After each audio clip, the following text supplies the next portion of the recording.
1명으로 전주보다 11명이 감소한 반면에 사망자 수는 67명으로 5명이 늘었습니다.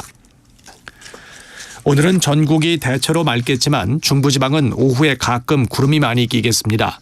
내일은 전국이 대체로 흐리고 오전부터 제주도에 비가 내리기 시작해 오후에 충청과 남부지방으로 확대되겠습니다. 내일 아침 기온은 서울 23도 등 전국이 16도에서 23도로 오늘과 비슷하겠습니다. 낮 최고 기온은 서울이 30도 등 전국이 23도에서 30도로 오늘보다 2도에서 5도 정도 낮겠습니다. KBS 1라디오 5시 뉴스를 마칩니다. 지금까지 아나운서 이재홍이었습니다. KBS.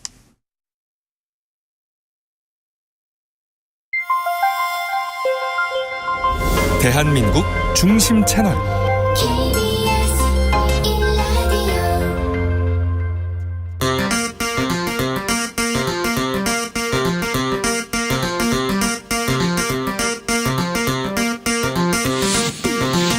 주진우 라이브.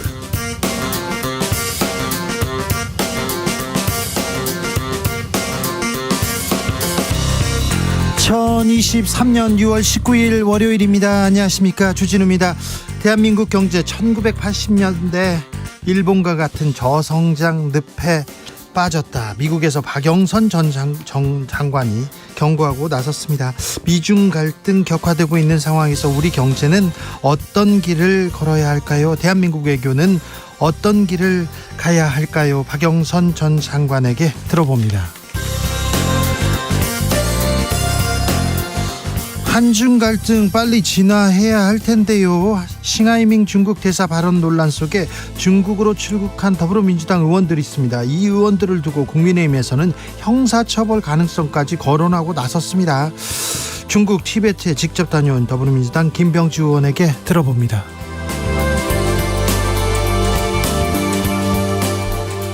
윤석열 대통령 대입수능에서 킬러 문항 출제되는 것을 두고 장난치는 것이다, 이런 질타 쏟았습니다. 오늘 프랑스 베트남 순방 났는데요. 한편 이재명 민주당 대표는 교섭단체 대표연설에서 불체포 특권 포기를 선언했습니다. 정치권 상황, 정치적 원의 시점에서 들여다봅니다. 나비처럼 날아 벌처럼 쏜다. 여기는 주진우 라이브입니다. 오늘도 자중차에 겸손하고 진정성 있게 여러분과 함께 하겠습니다. 더워도 너무 덥지요. 올해 더위는 일반적인 더위와 좀 다르다, 이런 얘기 나옵니다. 서울 폭염특보 내려져 있고요. 오늘은 35도까지 올랐습니다. 어제도 35도 가까이 올라갔던 것 같은데요. 우리만 그런 게 아닙니다. 지구촌이 펄펄 끓어요. 그래서 인도에서는요 40에서 45도 계속되고 있고요.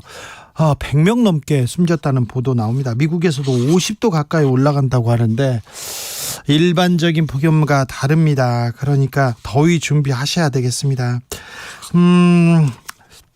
시원한 뉴스 좀 들으면 좀 시원해질 텐데, 자, 이런 뉴스 들었으면 좋겠다, 이런 뉴스가 들려오면 좀 시원해질 텐데, 듣고 싶은 뉴스 있습니까? 바라는 뉴스 있습니까?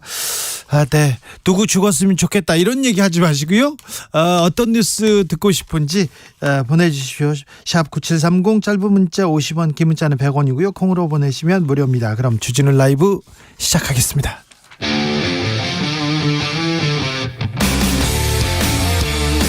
탐사보도 외길 인생 20년. 주 기자가 제일 싫어하는 것은?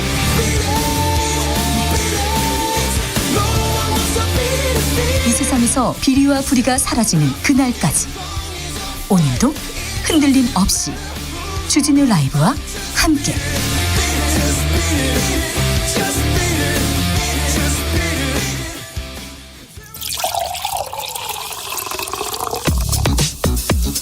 진짜 중요한 뉴스만 쭉 뽑아냈습니다. 주스 정상근 기자, 어서 오세요. 안녕하십니까? 수능 난이도 얘기가 계속 파장을 몰고 왔는데요. 오늘은요 킬러 문항 얘기가 나옵니다. 네, 오늘 킬러 문항 얘기가 나왔습니다. 윤석열 대통령실은 윤석열 대통령이 참모진에게 이 대입 수학 능력 시험에서의 이른바 킬러 문항을 제외해야 한다는 취지로 얘기를 했다고 기자들에게 밝혔습니다. 이 초고난도 문제가 학생들을 사교육으로 내몰고 있으며 이는 수십만 명의 학생들을 대상으로 한 부적절하고 불공정한 행태로 약자인 아이들을 가지고 장난치는 것 이렇게 말을 했다고 하는데요. 아니 그러면요 수능을 쉽게 한다, 교과서 내에서만 한다, 그리고 킬러 문항도 없앤다, 그러면은 물수능 얘기가 계속 나올 거 아니에요?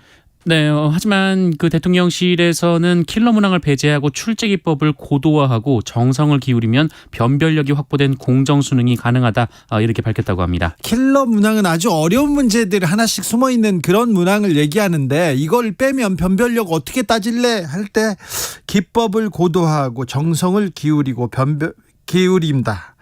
정성을 기울이면 공정 수능이 가능하다 이렇게 얘기합니다. 이 대통령이 수능 발언에서 이거 파장 키운 거 아니냐 이런 얘기 나왔는데요. 정부와 여당에서는 이주호 교육부 장관이 잘못했다고 하고요. 이주호 장관이 내가 잘못했네 이렇게 나섰습니다. 네, 조선일보는 윤석열 대통령이 수능 난이도 논란에 대해 이주호 교육부 장관에게 엄중 경고했다라고 보도했습니다. 네. 윤석열 대통령이 지난해 말부터 사교육을 받을 수밖에 없는 수능의 문제점을 고치라고 지시했는데 이주호 장관이 대통령의 발언 진위를 잘못 전달했다는 것입니다. 네. 대통령실은 그러나 이 브리핑이 매끄럽지 못해서 윤석열 대통령 지시가 와전된 부분은 있지만 부총리 책임론으로 몰아붙일 일은 아니다라면서 낭설이라고 선을 그었습니다. 한국교육과정평가원 이규민 원장 사임했습니다. 네, 이규민 한국교육과정평가원장이 오늘 사임했습니다. 이규민 원장은 지난 6월 모의평가 관련해서 기관장으로서 책임을 지고 사임하기로 했다라고 했고요. 2024학년도 수능의 안정적인 준비와 시행을 위한 것이라며 평가원은 수능이 안정적으로 시행되도록 최선을 다하겠다라고 말했습니다. 앞서 교육부는 이 교육과정을 벗어난 수능 출제 논란을 언급하며 평가원에 대한 대대적인 감사를 예고한 바 있습니다. 네. 잠시 후에 저희가 자세히 고민해보는 시간 갖겠습니다. 김밥과 자장면값 5년 사이에 40%나 올랐다고요? 네, 한국소비자원에 따르면 서민들이 즐겨 먹는 외식 메뉴인 자장면과 김밥이 최근 5년간 최고 40% 넘게 올라갔다고 합니다. 한국소비자원은 서민들이 즐겨 먹는 외식 메뉴 8개 가격을 조사해서 발표하고 있는데요. 이 8개 품목은 5년 전과 비교해서 평균 28.4% 뛰었는데 그중 김밥이 46%, 자장면이 40.5%로 가장 많이 뛰었습니다. 올라도 너무 올라요. 냉면 한 그릇에 16,000원 합니다. 소위 아주 맛집이라고 오래된 가게라고 그런 가게 아닌데도 16,000원 하더라고요. 물가에 대해서는 좀 더 고민하고 좀 물가를 좀 잡아야 서민들도 살 텐데 그런 생각합니다. 집값도 걱정입니다. 불안한데요. 전세 특별히 불안해요. 전세 보증금 만기 도래할 규모가 너무 크다 이런 보도도 나왔어요. 네, 향후 1년 내에 계약이 만료되는 전국 주택 전세 보증금 규모가 역대 최대치인 300조 원에 달하는 것으로 나타났습니다. 올해 하반기 계약이 만료되는 금액이 149조 800억 원, 내년 상반기 만료 예정 금액이 153조 900억 원입니다. 아직 전세가 불안합니다. 집값도 불안합니다. 지금 그런데 경제부 기자들은 자꾸 부동산 바닥에서 막 치고 올라간다 또 반등한다 계속 얘기하지 않습니까? 그 기자들 얘기 듣고 집 사거나 기자들 얘기 듣고 막 이렇게 움직이면 큰일 납니다. 그분들이요 국민 편보다는 건설사 편에서 기사 쓸 때가 있거든요. 항상 그러는 거 아니지만 가끔 그래요. 자주 그렇습니다. 그러니까 조심하셔야 됩니다. 이재명 민주당 대표 국회 연설에 있었습니다. 네, 이재명 민주당 대표는 오늘 국회 교섭단체 대표연설에서 윤석열 정권은 민생, 경제, 정치, 외교, 안전 그리고 국가 그 자체인 국민을 포기했다라며 오포 국민 포기 정권이라고 주장했습니다. 이재명 대표는 지난 1년 야당과 한 번도 만나지 않고 압수수색, 구속기소, 정쟁에만 몰두하는 압구정 정권이라고도 비판했습니다. 이재명 대표는 대장동 개발 의혹 등 자신에 대한 검찰 수사를 가리켜 검경이 총동원에 없는 죄를 만드느라 국가 역량을 소진하고 있다라면서 빌미를 주지 않기 위해 정치 수사에 대한 불체포 권리를 포기하고 소환에는 10번 아니라 100번이라도 응하겠다라고 말했습니다. 불체포 특권 포기하고 소환 응하겠다 이렇게 얘기합니다. 어찌 되는지 좀 지켜보겠습니다. 이재명 대표 후쿠시마 오염수를 핵폐수라고도 규정했습니다. 네, 이재명 대표는 지난 토요일 인천에서 열린 후쿠시마 오염수 해양 투기 반대 규탄 집회에 참석해서 후쿠시마 원전 오염수라고 말하는 것도 순화된 표현이라며 후쿠시마 핵폐수라고 불러야 한다라고 말했습니다. 또한 국민들에게 괴담을 퍼뜨리는 건 후쿠시마 오염수를 마셔도 된다고 하는 정부라고 주장하기도 했습니다. 정부에서 바로 반박했습니다. 네, 정부는 오늘 후쿠시마 오염수 관련 일일 브리핑에서 후쿠시마 오염수를 핵폐수라고 언급한 이재명 대표를 우리 국민들께 과도하고 불필요한 걱정과 우려를 불러일으키는 단어를 선택했다라고 비판했습니다. 송상근 해양수산부 차관은 우리 어업인들과 수산업계에 돌이킬 수 없는 피해를 가져온다라고 주장했습니다. 황보승희 국민의힘 의원 탈당 그리고 불출마 선언했습니다. 네, 불법 정치자금 수수 의혹으로 경찰 수사를 받고 사생활 논란도 빚고 있는 국민의힘 황보승희 의원이 자진 탈당하고 내년 총선에 출마하지 않겠다라고 밝혔습니다. 황보승희 의원은 선당 후사의 정신이라고 했고요. 가정사와 경찰 수사로 크나큰 심려를 끼쳐 사과드린다라고 말했습니다. 윤석열 대통령 프랑스와 베트남 순방길에 올랐습니다. 네, 윤석열 대통령이 오늘 이 4박 6일의 일정으로 프랑스와 베트남을 차례로 방문하기 위해 출국했습니다. 윤석열 대통령과 김건희 여사는 우선 파리로 향했고요. 20일에서 21일 이 프랑스 파리에서 2030 세계박람회 부산 유치 활동을 지원할 예정입니다. 또한 20일에는 마크롱 프랑스 대통령과 오찬을 겸한 정상회담이 예정돼 있습니다. 윤석열 대통령은 22일부터는 베트남을 국빈 방문하는데요. 보반청 국가주석과 정상회담을 포함해서 베트남 최고 지도부와의 여러 면담이 예정돼 있습니다. 노란 봉투법 입법 취지에 맞는 대법원 판결이 나왔습니다. 그런데 여당에서 비판 거세게 합니다. 네, 국민의힘 윤재호 원내대표는 지난주 파업 손해배상은 노동자 전체의 연대 책임을 물을 수 없다는 취지의 대법원 판결에 대해 김명수 대법원장이 자신을 포함한 몇몇 대법관의 교체를 앞두고 노란봉투법 알박기 판결을 한 것이라면서 입법부 차원에서 심각한 유감이라고 비판했습니다. 법과 원칙을 지키겠다는 보수에서 계속해서 법원 판결을 이렇게 흔드는 이런 비난성 성명 나옵니다. 대법원에서 이에 대해서 입장 냈습니다. 네, 대법원은 오늘 김상환 법원행정처장 명의로 된 입장문을 통해 이 최근 판결에 대한 정치권과 재계의 비판이 사법권 독립을 훼손할 수 있다며 자제를 요청했습니다. 네. 이 대법원은 판결 선고 이후 해당 판결과 주신 대법관에 대해 과도한 비난이 이어지고 있다라며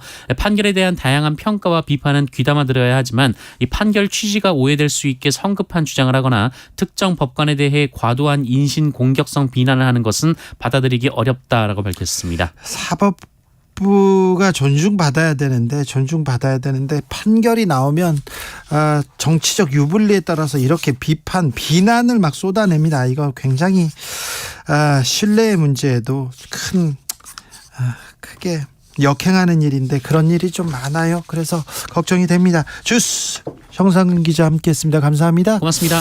속 시원해지는 시원한 소식 희망 뉴스 한번 받아보겠습니다.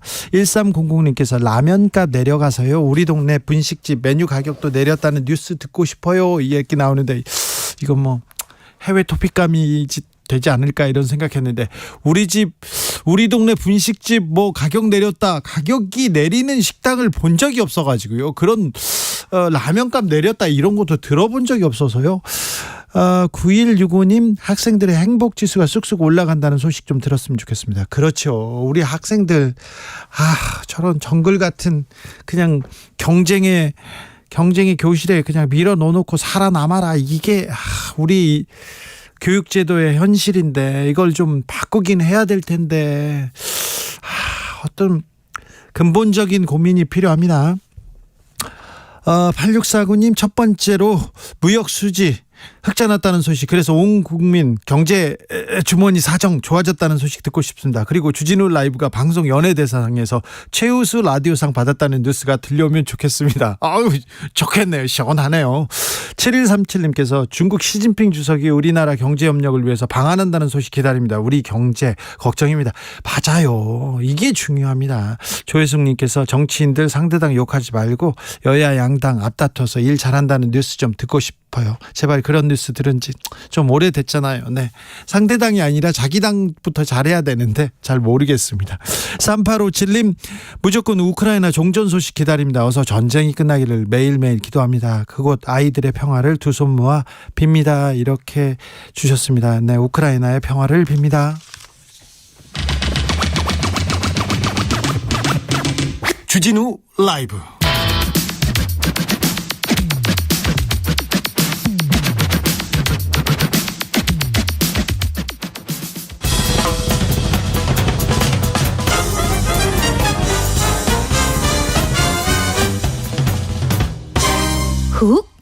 인터뷰. 모두를 위한 모두를 향한 모두의 궁금증 훅 인터뷰. 싱하이밍 주한 중국 대사 발언 이후에 한중 관계 냉랭합니다. 아니 사이가 나빠요. 갈등 커지고 있습니다. 그러는 사이에 더불어민주당 의원들이 중국 방문했습니다. 그랬더니 국민의힘 중심으로 구력외교다, 조공외교다 이런 비판 쏟았는데요. 중국 다녀왔습니다. 김병주 더불어민주당 의원 어서 오세요. 네, 안녕하세요. 잘 다녀오셨어요? 김병주입니다. 네, 잘 다녀왔습니다. 중국은 어떤 일로 다녀오셨어요? 네, 이번에 티벳 자치구에서 네. 문화관광 엑스포가 열렸습니다. 네. 거기에 중국과 티벳 자치구에서 초청을 받아서 예. 갔다 왔습니다. 근데 지금 네. 이 시점에 방중 부적절하다 가기 전부터 국민의힘 네. 중심으로 비판 막 했어요. 네, 네. 이것은 이미 2개월 전, 네. 3개월 전에 이미 초청을 받았던 것이고요. 네. 실제로 싱하이밍 대사의 발언과는 전혀 무관한 초청이었습니다. 네. 그리고 이 초청에는 우리 국내에서는 경상남도 네. 대표단도 왔었고요. 예. 왜냐하면 경상남도와 티벳 자치구와는 결연한 홍준표 전 네. 지사 당시에 자매 결연이 돼 있었어요. 네. 그리고 영국이나 이태리 등 한 27개국이 이번에 참가를 했습니다. 아, 영국 이태리에서도 왔어요? 네, 일본서도 오고요. 보수 언론에서는 네. 우리만 네. 지금 서방에서는 하나도 안 왔는데 우리만 네. 가서 네. 그 인권 침해되는 티벳에 가가지고 지금 네. 들러리 섰다 이런 얘기하던데 그거 아닌가요? 그것은 전혀 사실과 다르고요. 미국에서도 왔습니까? 미국인도 와서 네.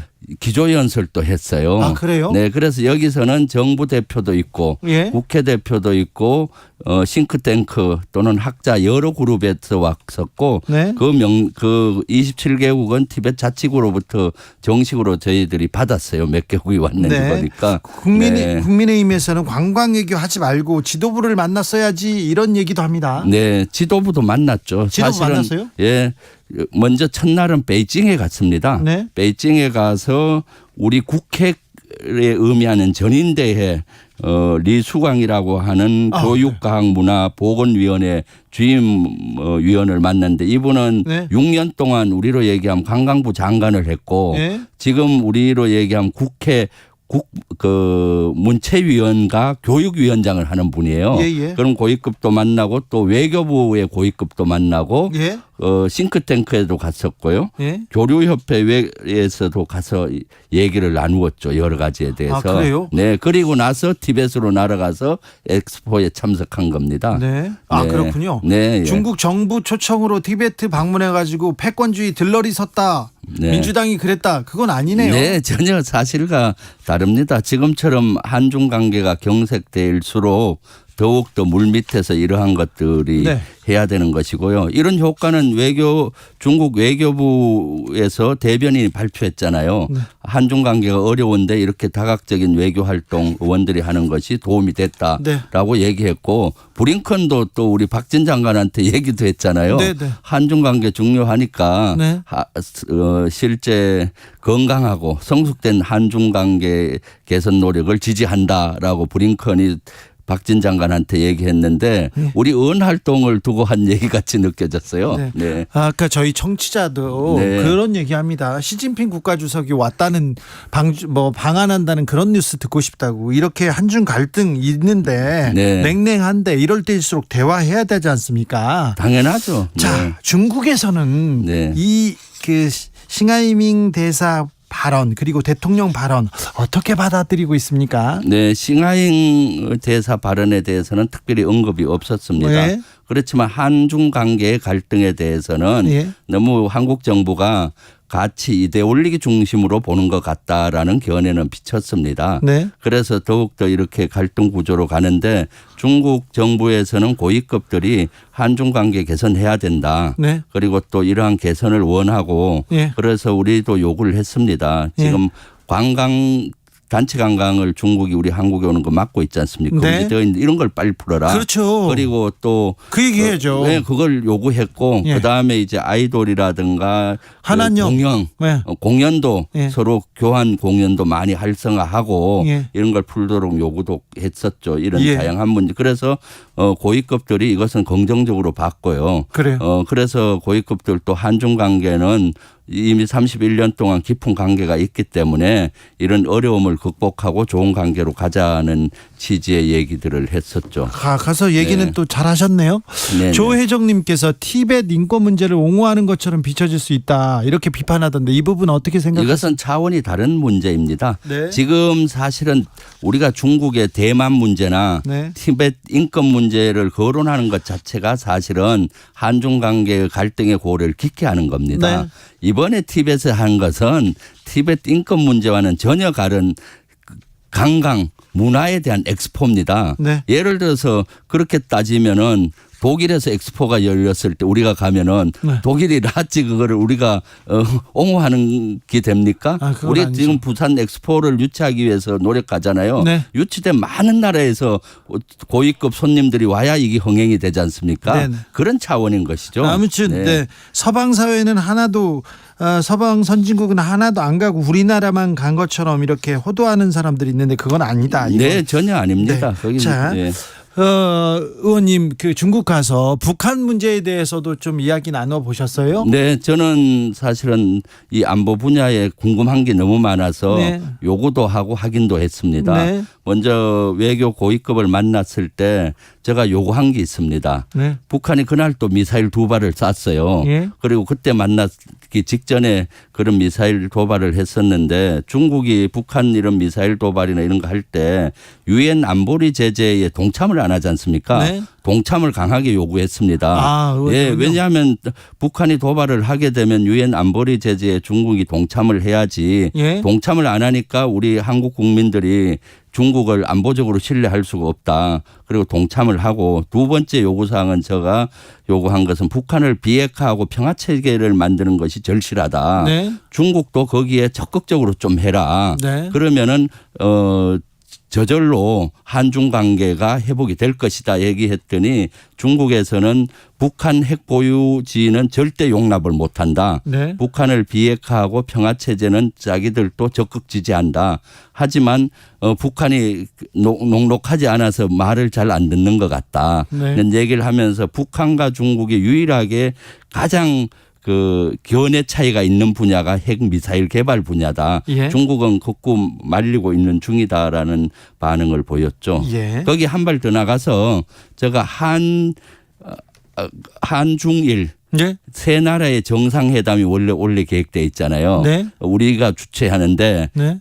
대통령실에서는 중국에 달렸다라고 얘기를 해서 예. 중국의 의향이 궁금했습니다. 네. 그래서 물어봤더니 한중일 정상회담 적극적으로 원한다. 네. 그래서 실무회담 그전에 실무회담이 국장급이 있을 것 같은데 예. 만약 열리면은 적극적으로 참가해서 한중일 정상회담을 여는 걸 본인들은 지지하고 하겠다. 네. 그런 얘기도 했었죠. 네, 토니 블링컨 미 국무부 장관이 지금 중국을 방문 중입니다. 5년 만에 지금 만난다고 하는데요. 시진핑 국가주석과도 면담 예정이라고 하는데 네. 지금 미국하고 중국하고 굉장히 긴장 관계가 좀 고착화돼 있지 않습니까? 네, 네. 조금 이번에 좀 분위기가 달라집니까?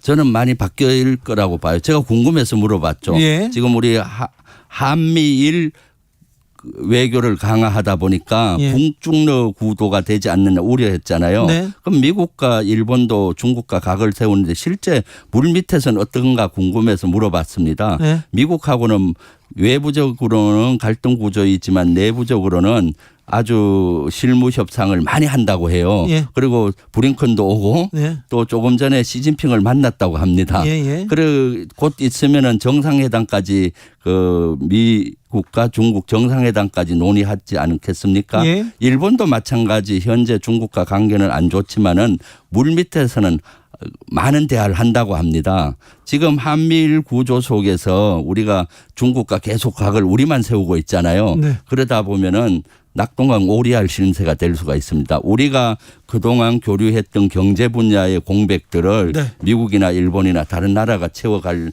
수 있겠죠. 예. 네.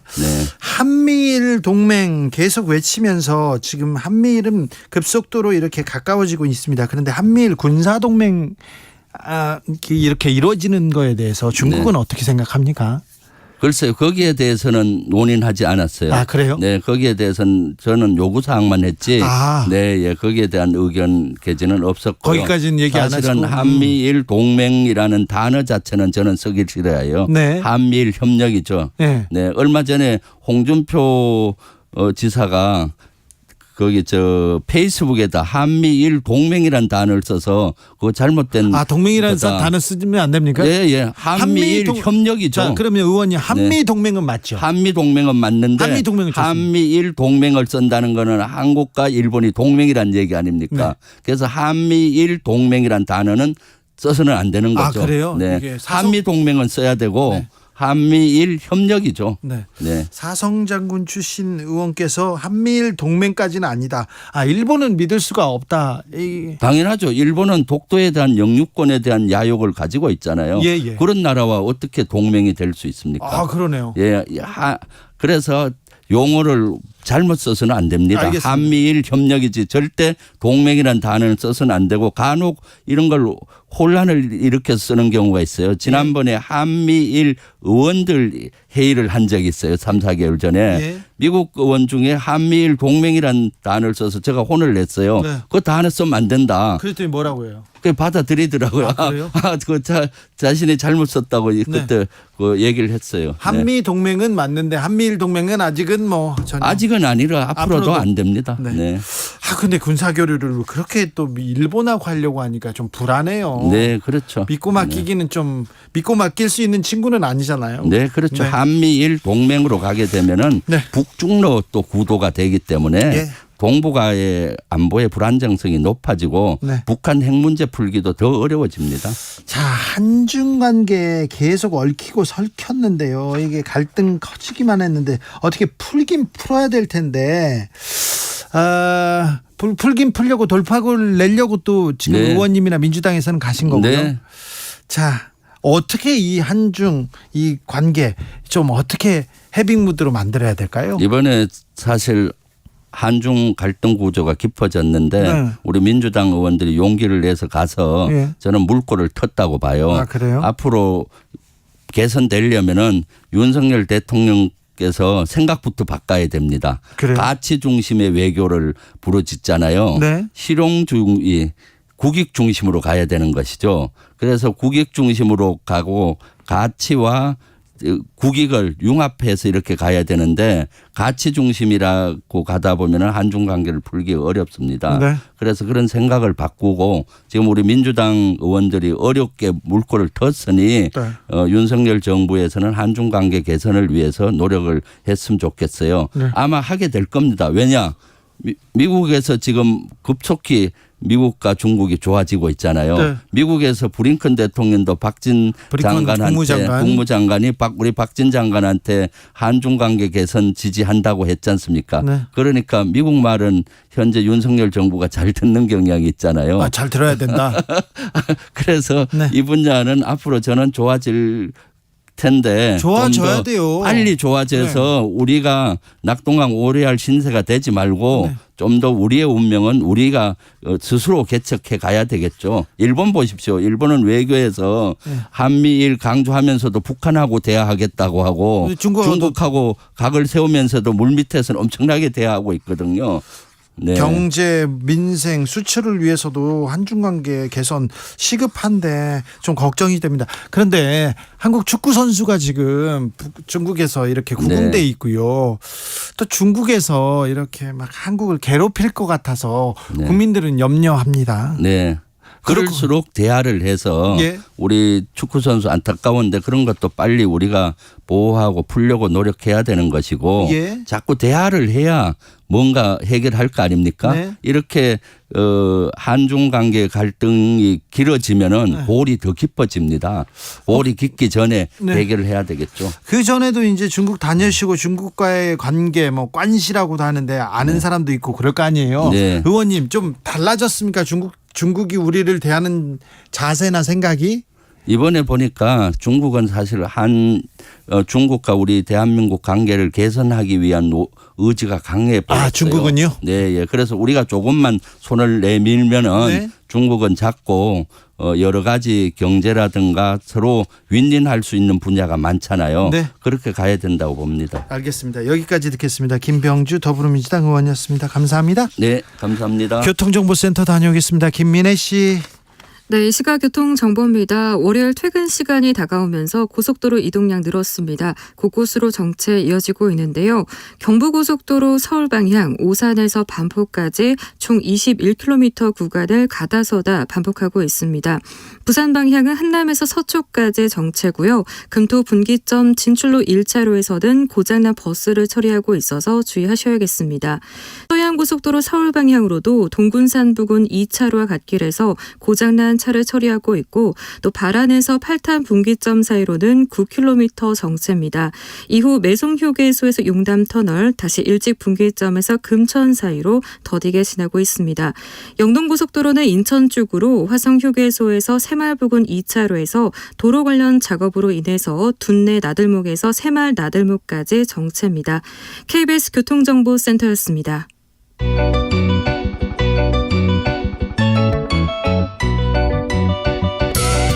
한층 날카롭다, 한결 정확하다, 한편 세심하다. 밖에서 보는 내밀한 분석, 정치적 원의 시점. 오늘의 정치권 상황 원회에서 더 정확하게 분석해드립니다. 이현주 전 국민의힘 의원 어서 오세요. 네, 안녕하세요. 부드러운 카리스마 이현주입니다. 노영희 변호사 오셨습니다. 네, 안녕하세요. 네. 노영입니다. 오늘 대통령은 프랑스로 갔습니다. 프랑스로 갔는데 수능 얘기가 계속 나오고 있습니다. 순방보다는 수능 얘기만 나오고 있어요. 킬러 문항만. 이걸 어떻게 받아들여야 되는지. 나라를 위해서 뭘 하겠다 이런 메시지를 어떻게 던지고 가잖아요, 보통. 그런데 이걸 수능은 또 그것도 킬러 문항은 난이도는 이거는 또 정말 네. 처음 보는 해석입니다. 아유, 우리 대단히 재밌는 게 나는 국민의힘에서 말했던가요?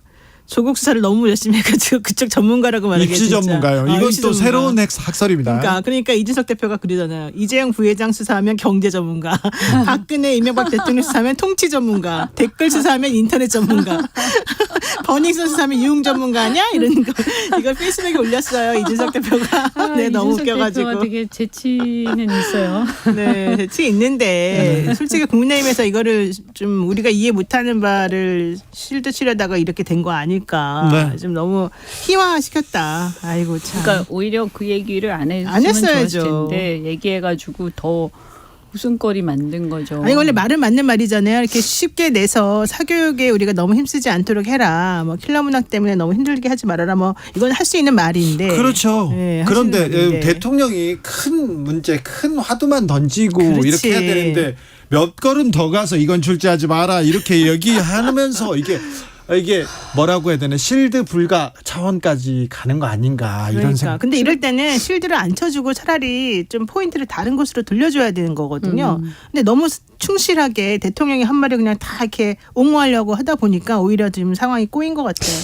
아무래도 뭐 이렇게 그 수능을 보는 아이가 없었거나 아니면 있었어도 수능에 크게 관심을 아이의 공부에 크게 관심이 없었거나 이런 경우 아닐까, 대다수가. 그래 이게 문제다. 왜냐하면 좀 부모로서 어쨌든 정치를 하더라도 아이들 교육에 우리도 관심을 갖고 또 실제 시상이 어떻게 돌아가고 뭐가 문제인지 이런 거에 대해서 실제로 우리가 필드에서 고민을 해야지 그것이 또 정책으로 반영이 되고 이럴 때 이제 이 부분에 대한 문제의 어떤 방향성 이런 것들이 나오는 건데, 제가 볼 때 사실은 이것은 경쟁이 너무 치열하다 보니까 나오는 문제인데요. 근본적으로.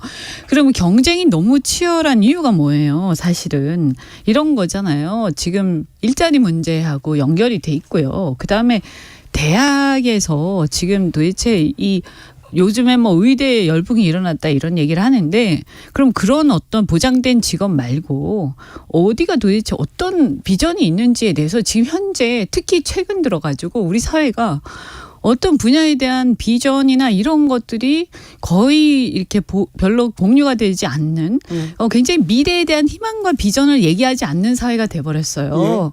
저는 이런 것들이 다 영향을 미친다라는 생각이 들고요. 네. 그다음에 수능도 이게 쉽든 어렵든 간에 어차피 상대평가예요. 그러니까 어차피 등수를 매기는 평가예요. 그러면 이걸 이렇게 했을 때 저는 뭐 킬러 문항 문제 제기 자체는 저는 일리가 있다라는 생각을 네. 하는데 근데 이거는 굉장히 지엽적인 얘기고요. 네. 그 외에도 그러면 등수를 내서 이걸 쭉 세우는데 그 만약에 난이도라는 것은 전문가들이 이것을 굉장히 예민하게 굉장히 매우 예민한 문제죠. 그렇죠. 굉장히 전문적으로 보는 거예요. 그래서 만약에 또 이런 문제도 있어요.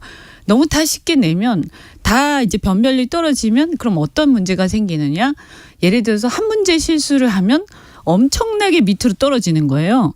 그러면 그 떨어지는 애가 봤을 때 내가 한 문제 틀렸는데 아니 이렇게 됐을 때 이게 과연 공정한 거냐 이런 문제 제기도 나올 수 있겠는데 제게 뭐냐면 이게 옳다 그르다를 떠나서 이런 문제는 정말 그 현장에서 뼈가 굵은 사람들의 얘기를 좀 존중하고 저는 좀 들으셨으면 좋겠다. 아니 그러니까 지금 생각이 이현주 들어요. 의원님 말씀도 강론이잖아요. 말하자면 네. 그렇게 세세한 거를 지금 이 타임에 하면 안 된다는 거예요. 타이밍이 되게 중요해요. 세세한 거 대통령이 세세한 거 그 대통령이 너무 세세하게 아니 들어갔다. 그 이게 만약에 지금 6월 150일 19일 하면 정도 안 돼요. 네. 150일 정도 남은 그러니까 거잖아요. 얼마 안 남았어요. 1053님께서 개인적으로 공교육에 종사하는 입장입니다. 킬러 문항은 없어지긴 해야 합니다. 물론 최상위 학생들을 위한 다른 대안 있어야겠지만 근데 지금은 좀 심합니다. 교육 문제가 있어요. 수능 우리 이렇게 하루에 그냥 시험 쳐서 등수를 쫙 세운다. 이거 문제가 있습니다. 그런데 큰 화두를 던지고 깊게 고민해야 되는데 깊게 고민하지 않고 쉽게 얘기가 나와서 이렇게 지금 학생들, 선생님들 그리고 교육 종사자들 다 지금 멘붕에 빠져 있는데 이거는 어떻게 좀 수습을 하고 넘어가야 될 것 꼭 같아요. 하나 말하고 싶은 거 있어요.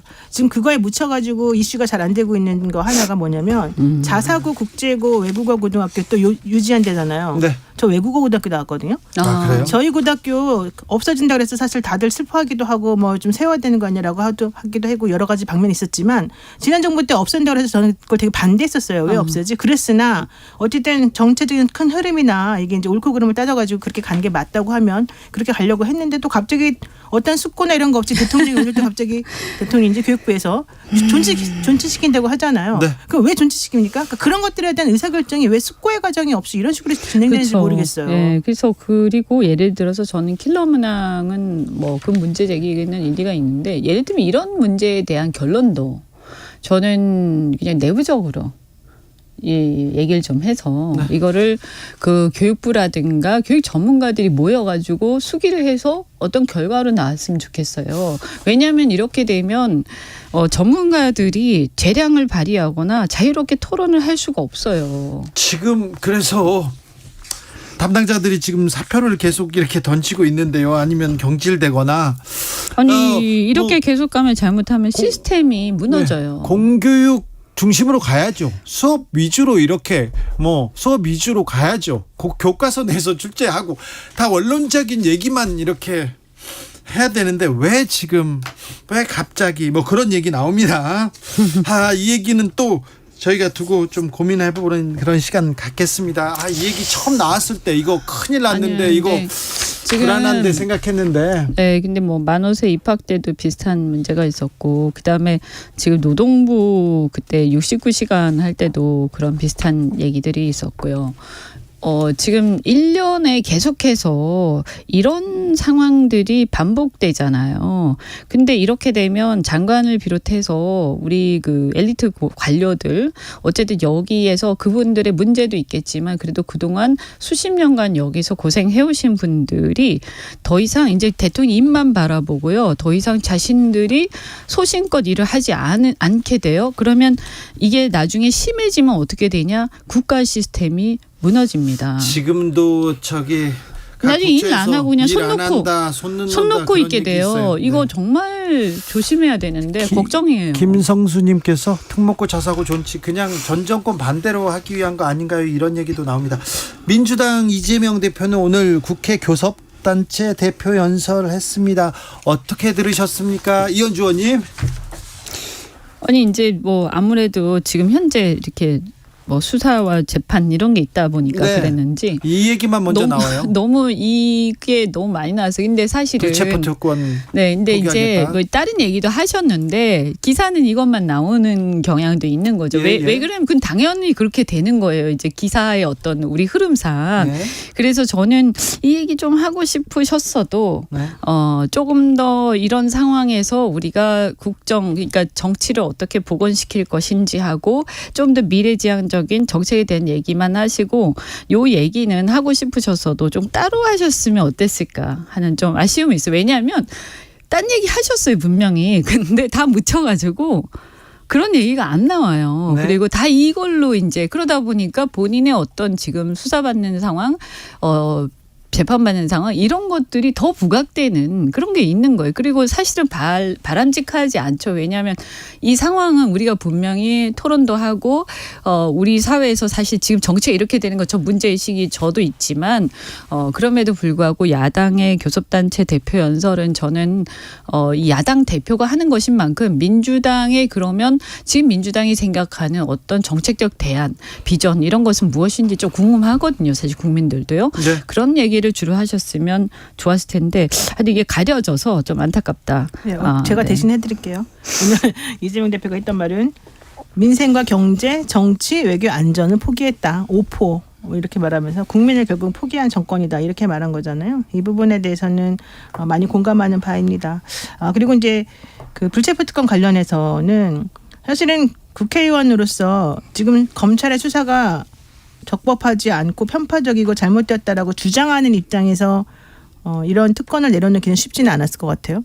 그럼에도 불구하고 본인이 내려놓겠다고 했기 때문에 지금 여야에서 모두 환영을 하죠. 그런데 여기서 또 일각에서는 그러면 가서 직접 수사 영장실질심사 받는 모습을 보여라 또 이래요. 그건 아니죠. 왜냐하면 내가 불체포 특권을 포기한다는 것하고 실제 그런 일이 닥쳐가지고 가서 그 일이 있었을 때 내가 실제 당장 가서 수사받는 것하고는 별개 문제인데 내가 특권을 포기한다 그랬더니 가봐야지 하는 거지 이러면서 또 비아냥거린다는 거예요. 그러면서 특히 뭐 오늘 뉴스원인가에 나온 기사의 하나는 비명계 의원이라는 그 뭐 실명도 안 꺼내면서 비명계 의원이라는 이름을 달고 직접 가서 심사 받는 모습을 보여라 또 이런단 말이에요. 그거는 검찰이 영장을 청구해야지 보이는 거잖아요. 민주당 안에서 그런 얘기 했다는 건데 그거는 되게 옳지 않다는 거죠. 제 말은. 검찰청 가면 돌아가세요 이렇게 합니다. 송영길 전 대표 보셨잖아요. 안 불렀는데 왜 오세요? 막 이렇게 되는 거죠. 그러니까 사람들이 왜 그런지 난 솔직히 좀 너무 이상한 것 같아. 자, 그 황보승이 국민의힘 의원은 결국은 탈당하고 불출마 선언했네요. 황보승 의원은 사실은 저는 이게 다른 걸 다 가려져가지고 본질이 조금 없어졌다고 생각하는데 이 사건의 본질은 그 부부싸움하고 내지는 전남편과의 싸움 이런 게 아니라 네. 정치자금법 위반을 받고 공천장사를 했느냐 안 했느냐 이게 더 핵심적인 거 아니겠습니까? 네, 그 전에 사생활 문제에 대해서는 저희 거론하지도 않았습니다. 맞아요. 네. 네. 그랬으면 사실은 항상 보면은 본질은 어딘가로 사라지고 그 선정적인 자극적인 그런 단어나 사건에만 자꾸 집중하는 모습이 보여서 저는 매우 안타까운데. 이건 또 황보승 의원이 또 스스로 자초했죠. 네. 네, 뭐 사진까지 올리고 이러니까. 네. 어쨌든 그렇게 하면 안 되고 지금 탈당했다 그러니까 저는 그나마 일단은 참 다행이라고 생각합니다. 네. 근데 지금 이런 식으로 그 공천장사 한다는 얘기가 이분만 있는 게 아니라 또 다른 의원들 전 의원을 포함해서 여러분 거론이 되고 있기 때문에 그 부분과 관련해 가지고 저는 좀 제대로 좀 수사했으면 좋겠고 어차피 황보승 의원은 다음에 총선에 출마 안 한다는 거잖아요. 네, 불출마 선언했습니다. 제대로 된 국회의원이 나오셨으면 좋겠다 이 말씀 꼭 드리고 싶어요. 어떻게 보셨습니까, 이현주 의원님? 뭐 저는 지난번에 이제 여기서 여기 나가라고 해서 갔다가 이제 밀려난 입장에서 참 제가 말씀드리기가 난감한데 여튼 좀 안타깝죠. 그리고 어쨌든 제 고향이라서 굉장히 마음이 안 좋고 어쨌든 간에 여기 이제 영도가 굉장히 과거에는 이 조선소라든지 네. 이제 활력이 넘치던 곳인데 지금 갈수록 쇠락해 가고 있어서 어쨌든 고향으로서 굉장히 안타깝다. 근데 사실 저는 이번에 이 사건을 보면서 영도뿐만이 아니라요. 이런 생각이 들어요. 그 지방 이런 문제가 왜 자꾸 생기는가. 네. 결국 이거 구조적 문제라고 저는 생각하거든요. 그래서 이게 일단 이 공천과가 공천 헌금과 관련된 거는 사실은 영호남의 어떤 기득권 이게 지역주의 이런 거 그러니까 왜냐하면 공천만 받으면 되니까 이것이 하나의 어떤 특권처럼 돼버린 거 공천해주는 게 네.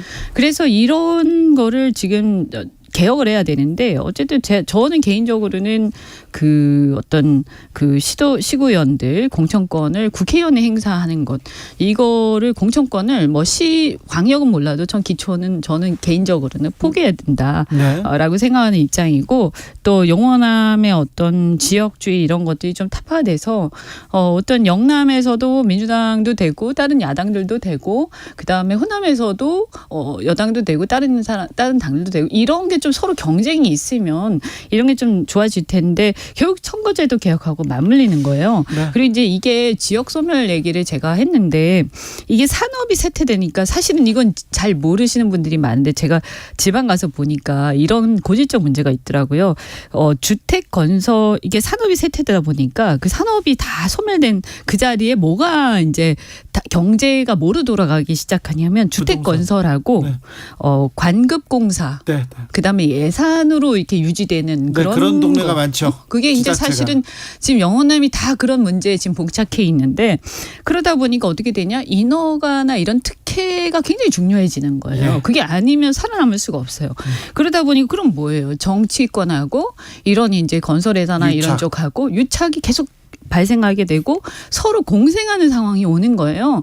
그래서 이거는요 정말 마음 먹고 개혁하지 않으면 큰일이에요. 그래서 이 혁신을 정말 그게 가능하겠어요? 근데 개혁도 개혁이지만 근본적으로 네. 저는 어떤 생각이 나면 지역에 어떤 산업을 뭔가 산업이 발전을 거기에 앵커 산업이 발전해서 그 지역이 먹고 살만해지면 이런 건 저절로 사실은 사라지는 그건 아닐 그런 것 것도. 같은데 왜냐하면 국회의원들도 결과적으로는 기초의원이나 이런 사람들이 다 받쳐줘야지 또 그 지역 내에서 표를 몰아주고 조직을 만들어주고 그러는 거잖아요. 그러니까 서로 간에 사실은 끌어주고 밀어주고 이런 식으로 계속 가는 건데 근데 너무 이렇게 그 상명하복식에 마치 이렇게 꼬붕식으로 이렇게 끌려다니는 그런 게 있어요. 근데 그렇게 하다 보니까 그리고 막 이렇게 그 국회의원이 이제 공천을 하면 또 무조건 또 되잖아요. 사실은 2명 네. 뽑는 데들은 그냥 공천이 곧 당선에 어떤 경우 무투표 당선되는 그러니까 사람들 당을 있거든요. 없애야 되는 거 아니에요? 기초단체가 저는 그렇게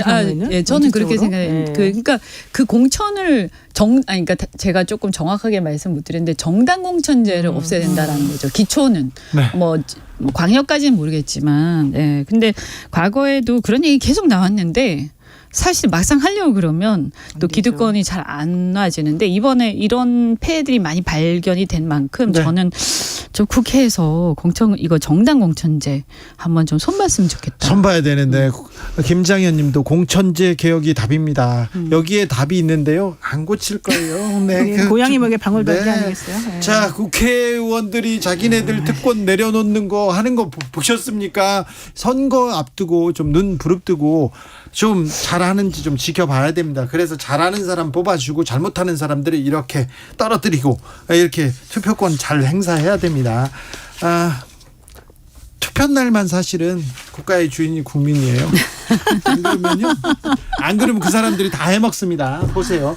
다음에 투표할 때까지 기억을 하셔야 되는데 잊어버리시면 안 돼요. 최경환, 우병우, 안종범, 이거 다 친박 예전 인사들 아닌가? 이분들 총선 앞에서 꿈틀거립니다. 어떻게 보고 있습니까? 이 분들의 움직임을 바라보는 국민의힘의 자세는 어떨까요?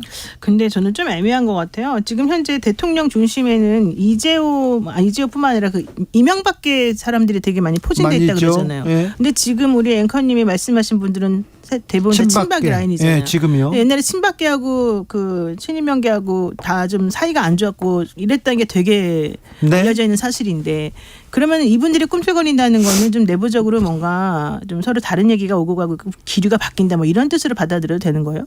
아니 그런 건 아니고 이분들이 네. 뭐 총선 앞으로 지금 움직이고 있잖아요. 그러니까 제가 궁금한 건 이분들이 그럼 뭘 잘했느냐? 뭘 잘해서 나오는 거냐? 잘할 거라고 기대해서 나오라고 하는 뭘 거냐? 잘했어요, 이걸 이분들이. 봐야 되는 거예요, 지금. 그렇죠. 이분들이 뭘 잘했나요? 그러니까 근데 지금 벌 받고 감옥 그냥 갔다가. 사면당한 거밖에 없는 거잖아. 본인들이 뭐 특별히 한 게 아니라. 사면 받았죠. 아니 아마도 기대하는 것은 이제 지금 보면 그때 당시에 그 국정농단 특검이었죠, 그죠? 예. 그래서 국정농단 특검에 의해서 감옥을 간 건데. 그런데 이제 사람들이 지나고 나서 보니까 박근혜 대통령이 물론 이제 정치적으로 탄핵을 당했지만 국정농단 수사에 있어서 자신의 어떤 잘못에 비해서 너무 과도하게 처벌됐던 거 아닌가 하는 이런 이제 일종의 동정심 같은 게 지지층 사이에 있죠. 네. 그러면서 그러면 이걸 누가 수사했느냐 이렇게 네. 됐을 때 네. 사실 윤석열 그렇죠. 팀장께서 하신 거잖아요. 그 네. 박영수 특검하고. 열심히 했죠. 네, 그러면 이제 저는 이분들의 그 입장이 저는 궁금한 거죠. 그러면 그때 이 수사, 네. 그때 수사에 대한 입장, 그러니까 어쨌든 투표를 하려면 네. 그 부분에 대한 어떤 본인의 입장이 명확해야 어떤 의사결정을 할 거 아닙니까? 네. 그래서 저는 만약에 정말 이 특검 수사가 과도했다. 네. 너무 잔인했다. 네. 그러면 그 부분에 대해서 문제 제기를 하셔야 되는 거고. 그렇죠. 이렇게 그런데 어렵지. 네. 국민의힘 내부에서도 그때 국정농단 수사 과했다, 뭐 너무 포악했다 하는데 그때 주역이 윤석열, 한동훈이거든요. 근데 이 두 사람은 푹 빠지고 그럼 박영수가 다 했다. 그분은 특검이고 그냥 그분은 이렇게 지켜보거나 이렇게 우산이 된 거지. 진짜 수사는. 그래서 저는 사실은 어떤 뭐 정치인으로서 명예 회복 또는 어떤 자신이 지나간 어떤 역사에 대해서 문제 제기를 하고 거기에 대해서 그 유권자들의 판단을 구할 수 있다고 생각해요. 근데 그 문제는 지난 대선 때 이미 해결 났어야 되는 거예요. 지난 대선 때 사실은 윤석열 대통령을 아니, 그러니까 찍었잖아요. 이 사람들은 지난 대선 때 뭘 하신 분은 아니니까. 그러니까 그거는 자신들의 자유죠. 자신들의 자유인데 제 얘기는 뭐냐면 그 부분에 대해서 예를 들어서 그런 얘기는 쏙 빠지고 만약에 그냥 그 수사에 대한 평가나 이런 것들에 대한 입장을 쏙 빠지고 그냥 그건 난 잘 모르겠고 그냥 나가서 한번 국회의원 배지 달고 싶어 이렇게 되면 네. 사람들이 투표를 어떻게 하겠어요? 그리고 저는 그렇게 그러면 지금 윤석열 대통령과 그 관계에 있어서 과거에 그러면 이 수사에 대해서 비판을 하셨던 분들은 네. 그 점에 대해서 비판을 만약에 안 한다고 한다면 왜 안 하는지 하고 이런 것들이 설명이 돼야 돼요. 이연주, 노영희 두 분 감사합니다. 네, 고맙습니다. 네, 고맙습니다.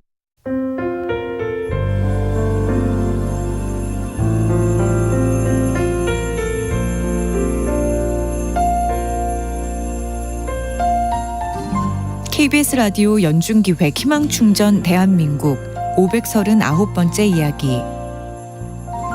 안녕하세요. 아나운서 이연주입니다. 8살 수진이는 매일 아침 학교 갈 준비 대신 가족들의 식사를 준비합니다. 작은 손으로 밥을 안 치고 달걀을 부치는 수진이. 10년 넘게 알아온 엄마의 정신질환이 심해지면서 집안 살림은 자연스레 어린 수진이의 몫이 됐는데요. 아빠까지 당뇨와 허리디스크로 일을 못하게 되면서 경제적으로 더 힘들어졌습니다. 엄마, 아빠 모두 간호가 필요한 상황에 수진이의 오빠는 결국 자퇴를 선택했습니다.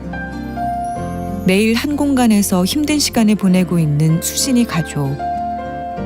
부모 곁을 지키는 아이들이 안타깝고 속상한 아빠는 오늘도 편히 잠을 이룰 수가 없습니다. 수진이네 가족이 힘겨운 일상에서 벗어날 수 있도록 여러분이 희망의 빛을 선물해 주세요. 여러분의 따뜻한 손길이 희망의 빛이 됩니다. ARS 060-700-1580 060-700-1580 한 통화 3,000원으로 희망을 선물해 주세요. KBS 라디오 연중기획 희망충전 대한민국은 초록우산 어린이재단, 인탑스 주식회사 그리고 청취자 여러분과 함께합니다. ARS 060-700-1580 한 통화 3,000원입니다.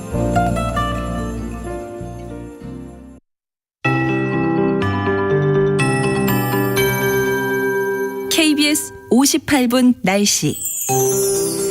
많이 더우셨죠? 이제 더위의 고비가 거의 끄트머리에 와 있습니다. 오늘 서울은 34도까지 오르면서 올 최고 기온을 보였고 평년보다 5.8도나 높은 낮 최고 기온을 보였습니다.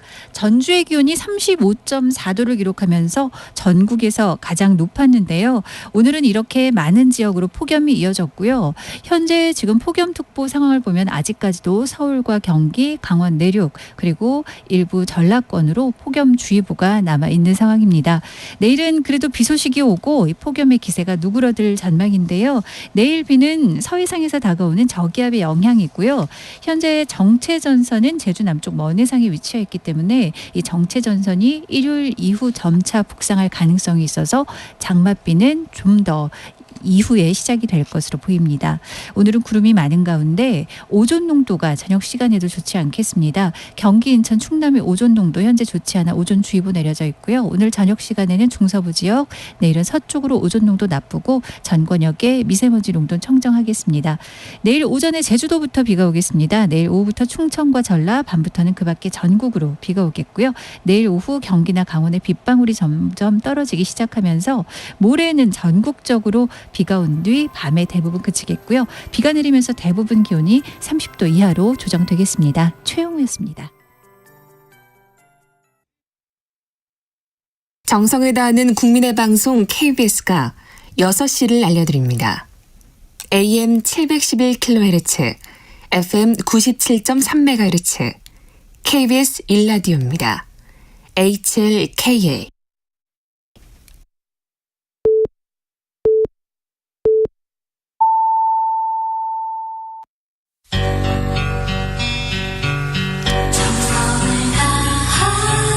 정성을 다하는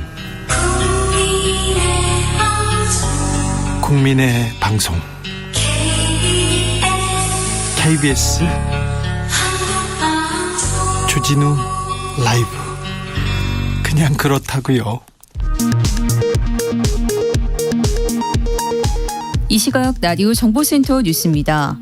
정부와 여당이 대입 수학능력 시험에서 초고난도 문항, 이른바 킬러 문항을 배제하겠다고 발표했습니다. 일반고로 전환하려던 자사고, 외고, 국제고는 존치하기로 했습니다. 더불어민주당 이재명 대표가 오늘 국회 교섭단체 대표연설에서 자신을 향한 정치 수사에 대해 불체포 권리를 포기하겠다고 선언했습니다. 윤석열 대통령이 부산 엑스포 유치와 경제 외교 등을 위한 프랑스, 베트남 순방길에 올랐습니다.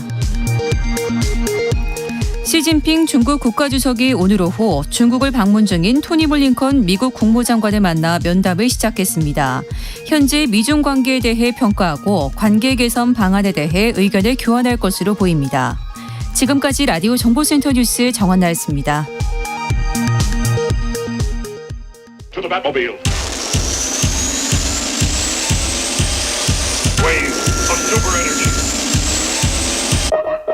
주기자의 1분. 수능 150일 앞두고 터진 윤석열 대통령의 발언. 교육계 전체가 혼돈에 빠졌습니다. 학생도 교사도 멘붕이라고 합니다. 정부와 여당은 이주호 교육부총리 실수라고 합니다. 대통령은 사교육 개혁, 공정한 입시를 강조했는데 교육부총리가 대통령 말을 잘못 전해서 수능 난이도 논란이 됐다는 겁니다. 바로 이주호 부총리가 자신의 잘못이라고 사과했습니다. 대통령이 화두를 던져야 되는데 국장처럼 디테일을 이야기합니다. 오늘은 킬러 문항 문제라고 합니다. 매우 어려운 시험 문제 킬러 문항은 사교육으로 내모는 근본 원인이다. 이는 대통령의 소신이라고 합니다. 윤석열 대통령 최근 참모들에게 킬러 문항 가지고 아이들을 가지고 장난치는 것이라고 비판했다고 합니다. 지난 3월부터 킬러 문항 계속 배제하라고 지시했는데요. 6월 모의고사에서 킬러 문항이 등장하면서 크게 화냈다고 합니다. 결국 오늘 수능 주관하는 한국교육과정평가원장 사표 던졌습니다. 대통령이신데 할 일도 많으신데 해야 될 일도 많은데 이렇게 모의고사까지 그 난이도까지 신경 쓰고 있는데 너무 열심히 하시는 건데 좀 짠하기도 하고 그렇습니다. 그런데 현장에서는요, 불안합니다. 현장을 모르는 대통령이 불안감 키우고 있다고 비판합니다. 그러자 대통령실과 여당에서 대통령은 조국 수사 지휘한 입시 전문가라고 엄호합니다. 네, 조국 일가 개입한 대입 부정 사건 수사했다. 대통령이 입시에 대해서 뭐를 아느냐고 폄훼하는데 이거 헛다리 짚은 것이다. 수년간 검사 생활하면서 입시 비리 사건 수도 없이 했다. 이렇게 박대출 국민의힘 정책위 의장이 했는데요. 네, 입시 전문가, 대통령이 입시 전문가 됐다는 거는 조금 너무하잖아요. 여기서 또 조국이 왜 나옵니까? 표창장하고 킬러 문항하고 무슨 상관이 있습니까? 그리고요, 대입 문제 이렇게 수사한 게 아니라요, 대학원 입시 관련된, 표창장 관련된 수사한 거예요. 입시 전문가라고 하기엔 좀 그렇지 않습니까? 구수하신 사법고시에 대해서는 대통령이 식견이 있을 수 있습니다. 하지만 입시 제도에 대해서는 별 고민 없었습니다. 검사 때까지만 해도 확실히 없었습니다. 대통령이 수능 세대도 아니잖아요. 학력고사 이전에 본고사 보신 분이지 않습니까?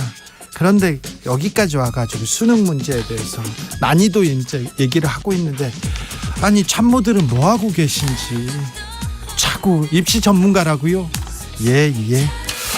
주기자 1분이었습니다. 베이비복스 킬러.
훅 인터뷰. 훅 인터뷰 이어가겠습니다. 국제 관계 속에서 우리 한국은 어떻게 가고 있을까요? 한국 여성 정치의 미래는 어떤지 구상하고 고민하고 계신 분이 있습니다. 미국 보스턴에서 지금 공부하고 있는 박영선 전 중소벤처기업부 장관 모셨습니다. 전화로 만나봅니다. 안녕하세요. 네, 안녕하세요. 네. 오랜만입니다. 네, 잘 계시죠? 네, 잘 있습니다. 네. 지금 하버드대에서 공부하고 계신다고요? 네, 하버드 케네디 스쿨의 선임 연구원으로 있습니다. 네. 뭘 연구하고 계세요? 박영선의 관심은 뭡니까? 당초 저의 관심은 네. 디지털과 관련된 디지털 민주주의에 관한 것이었는데요. 네. 최근에는 네. 이 미중 갈등이 지속되면서 네. 이 미중 갈등이 미칠 앞으로 우리 대한민국의 영향, 예. 그리고 이 생성형 AI가 가져올 미래 세상의 변화, 네. 이런 것에 좀 더 많은 관심을 가지고 들여다보고 있습니다. 네. 자, 관심사가 고민이 거기에 있으니까 그 문제 주로 묻겠습니다. 한국 정치에 대해서는 네. 아주 끝에 아주 조그만 거의 오늘은 질문을 안 하시는 걸로 제가 알고 있겠습니다. 네, 알고만 계세요. 자, 그럼 이 문제부터 물어볼게요. 블링컨 미국 국무장관이 지금 중국 갔습니다. 그래서 두루두루 만나다가 시진핑 중국 네. 국가주석도 만나고 있다고 합니다. 자, 그렇습니다. 네. 미국하고 중국하고 크게 세게 이렇게 부딪히더니 또 뒤에선 또 대화를 하기 시작합니다. 이거 어떻게 봐야 됩니까? 제가 보기에는 오늘 그 블링컨 국무장관과 시진핑 국가주석의 만남이 예.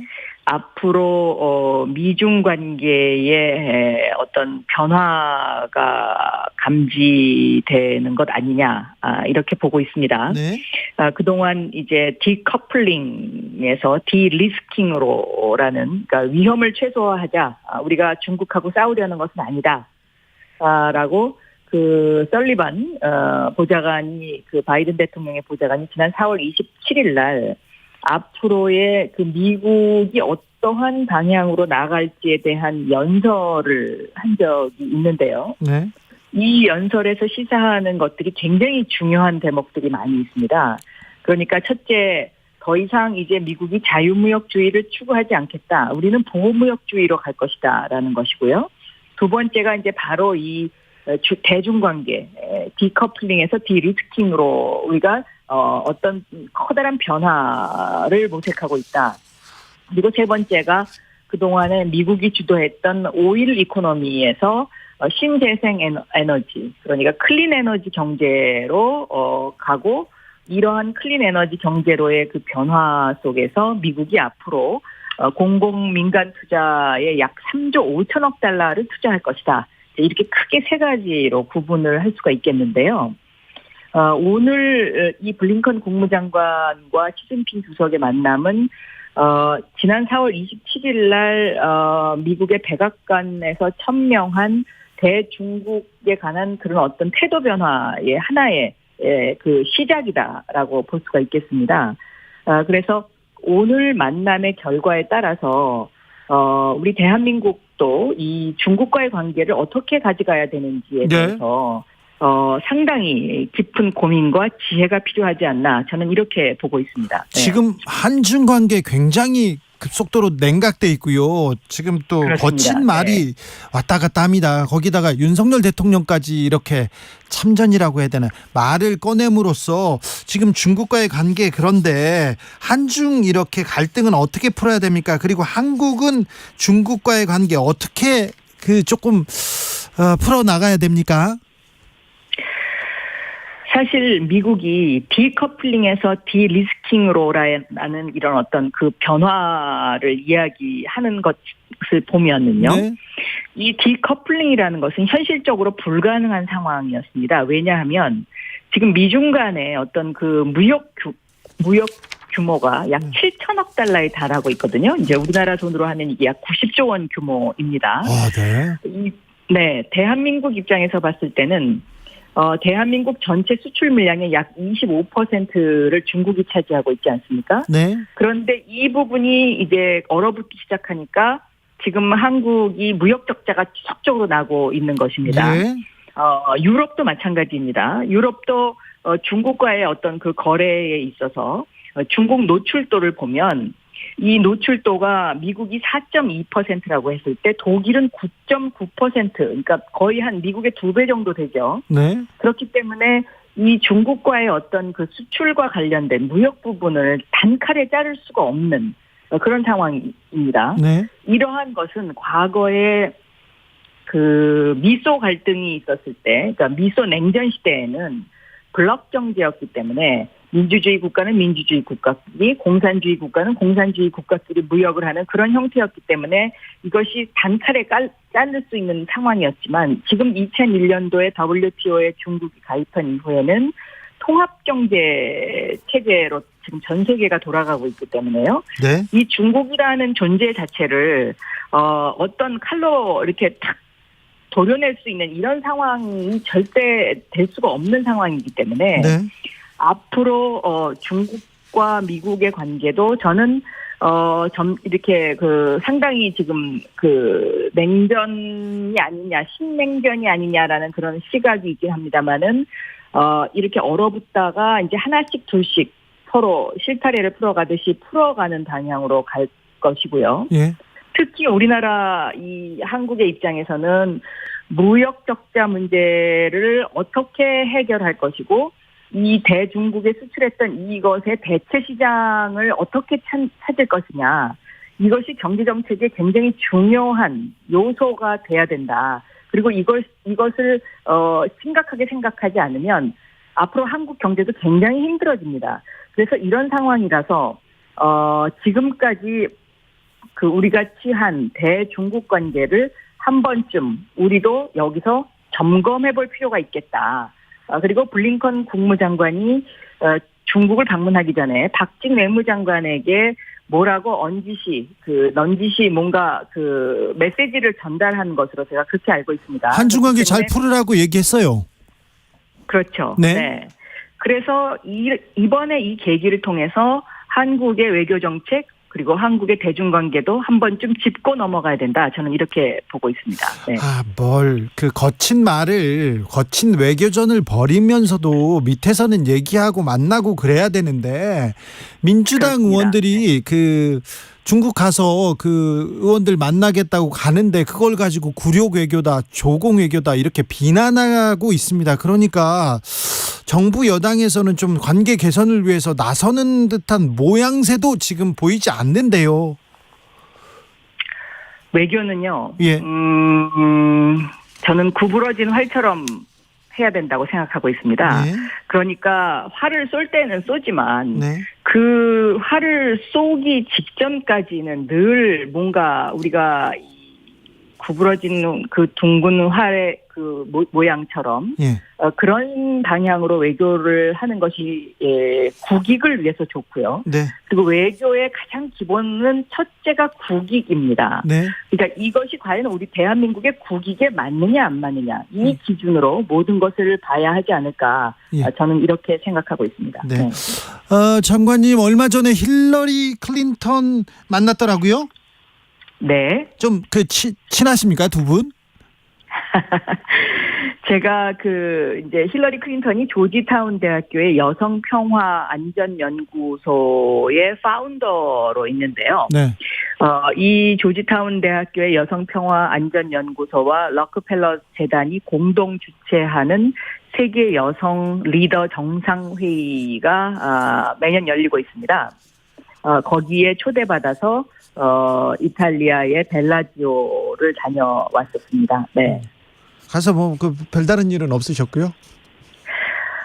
크게 세 가지 주제로 논의가 있었습니다. 첫째는 기후변화 문제, 예. 두 번째는 여성의 정치 참여 문제를 어떻게 더 활성화시킬 수 있을 것인가, 네. 그리고 세 번째가 이제 그 경제 대전환, 그러니까 이 디지털 경제로 특히 생성형 AI가 가져올 앞으로의 세상에 대해서 크게 세 가지 이슈가 있었는데요. 네. 특히 이제 여기서 제가 좀 깜짝 놀란 것은 힐러리 클린턴 전 국무장관이 한국의 20대 여성 문제를 꼭 집어서 얘기를 하더라고요. 뭐 어떻게요? 이것이 이제 지난 대선에서도 왜 두드러진 현상으로 나타나지 않았습니까? 예. 그러니까 한국대 20대 여성과 20대 남성이 완전히 갈라져서 그렇죠. 그 20대 특히 온라인상에서 예. 20대 여성을 공격하는 문제. 네네. 이걸 굉장히 심각하다. 대한민국은 네. 이거를 해결해야 된다. 그리고 네. 이런 것을 해결하지 않으면 한국에서의 여성의 정치 참여가 상당히 제약을 받을 것이다. 네. 이렇게 우려를 표명을 했습니다. 예. 그래서 저도 그 힐러리 전 국무장관 입에서 이런 이야기가 나온다는 사실 자체에 대해서 굉장히 깜짝 놀랐습니다. 네. 저도 대선 때 그 주한 네. 그 외국 대사를 몇 분 만났는데요. 딱 이 네. 부분 지적하더라고요. 한국처럼 이렇게 깨어있는 시민의식을 가진 사람들이 이렇게 네. 젠더 문제를 가지고 특별히 젊은 사람들이 싸우는 거, 이걸 정치적으로 이용하는 거, 이거 전 세상에 미치는 영향도 클 거라고 굉장히 우려하더라고요.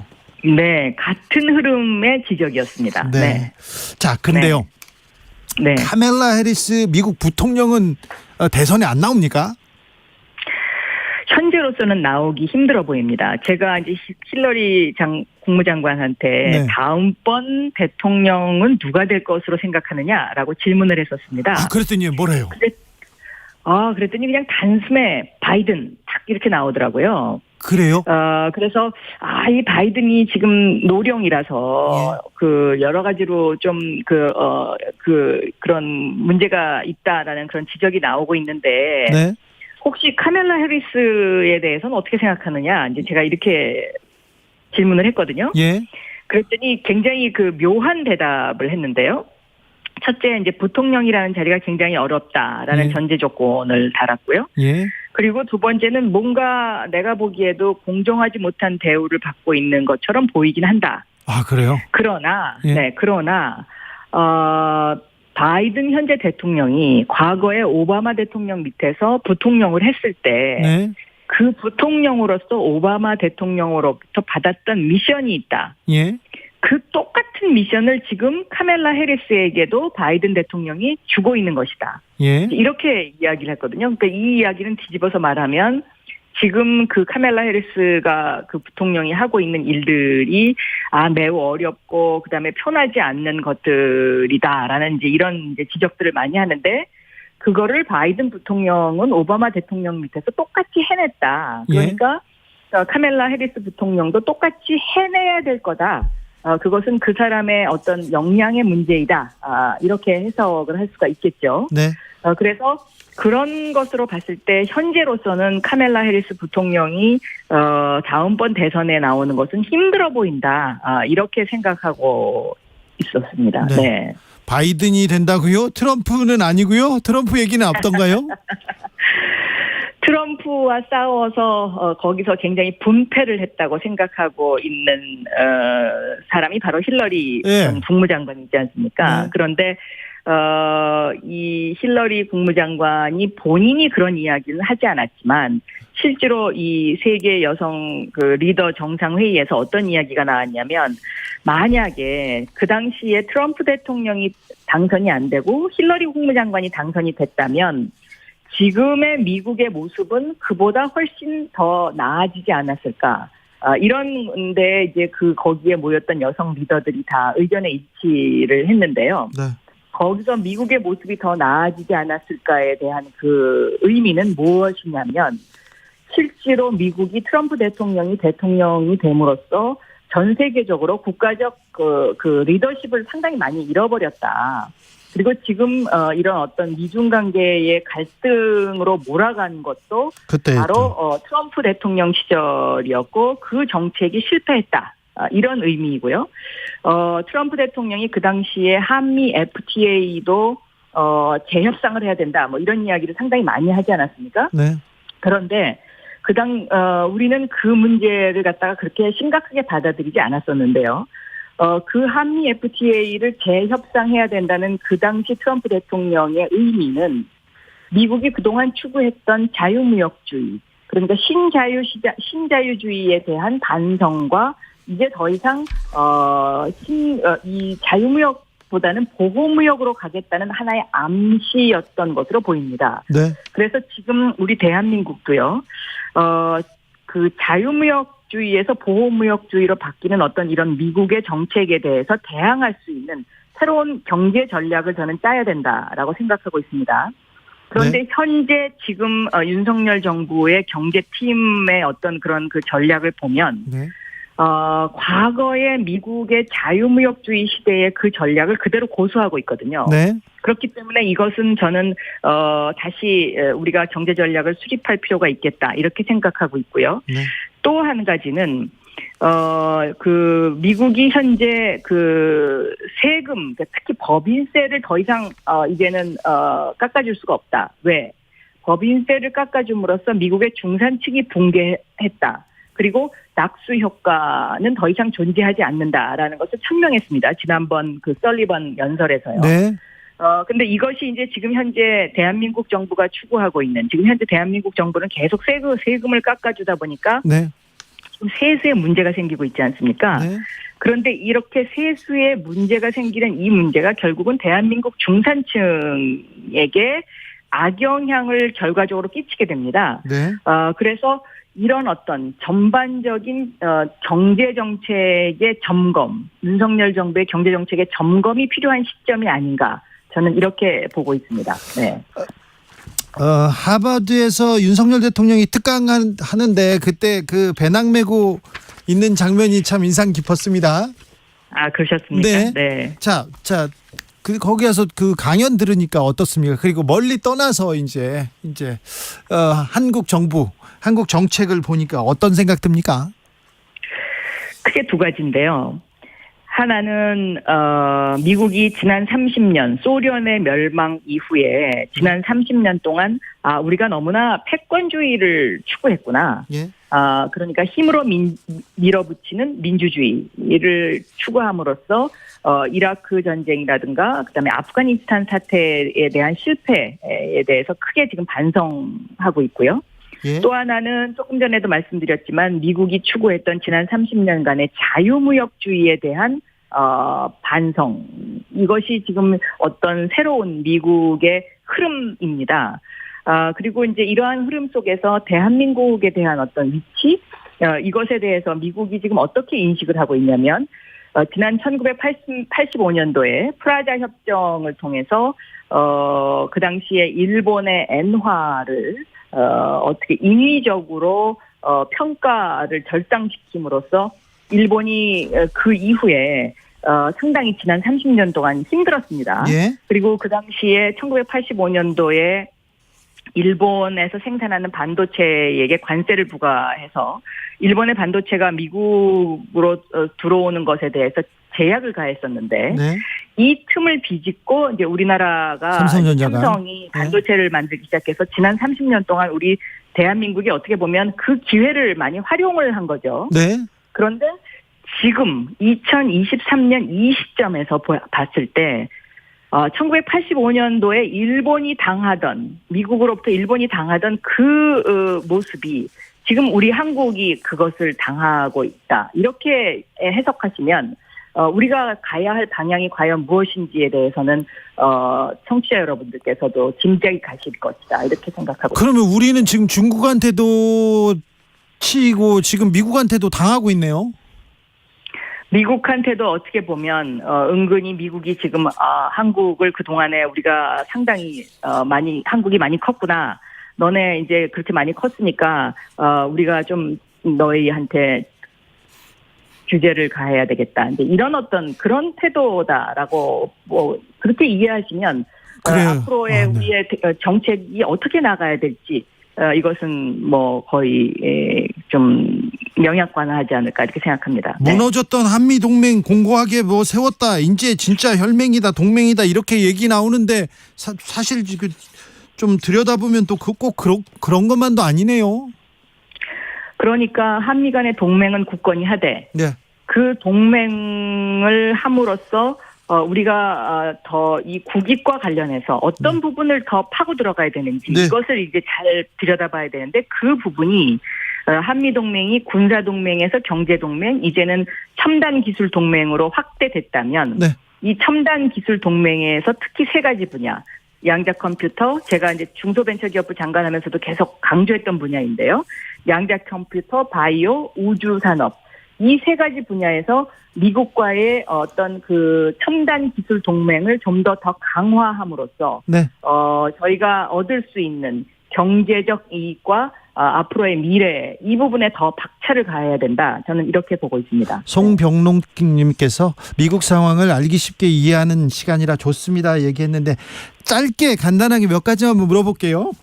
윤석열 대통령이 너무 열심히 디테일하게 아주 세세한 부분까지 열심히 일해서 걱정입니다.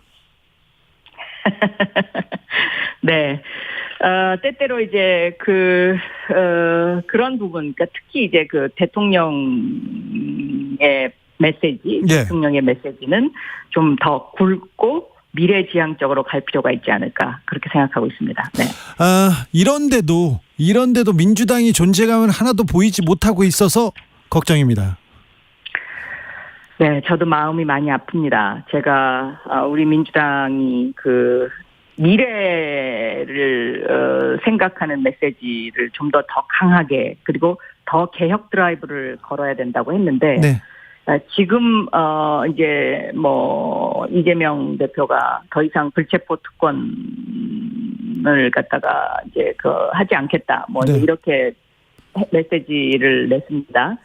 저는 이것이 좀 더 빨리 나왔으면 그만큼 민주당이 지금 더 앞으로 더 많이 전진할 수 있지 않았을까 이렇게 생각하고 있습니다.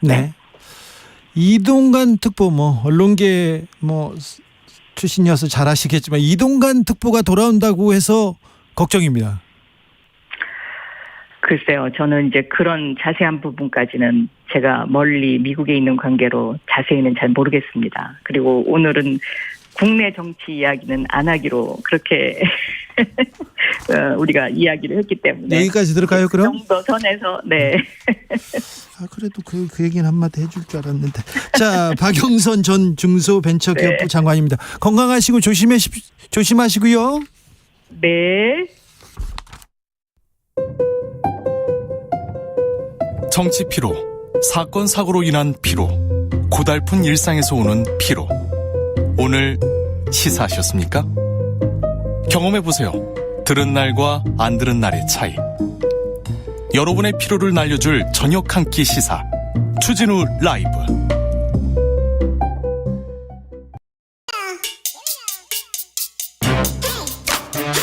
뉴스를 향한 진지한 고민, 기자들의 수다. 라이브 기자실을 찾은 오늘의 기자는 은지혁이요. 시사인 김은지입니다. 준비한 첫 번째 뉴스부터 가봅니다. 네, 박희영 용산구청장이 보석으로 석방됐습니다. 공황 장애 때문에 더 이상 수영 생활을 할 수 없어요 막 그랬는데 네, 나와서는 또 일하고 계시죠?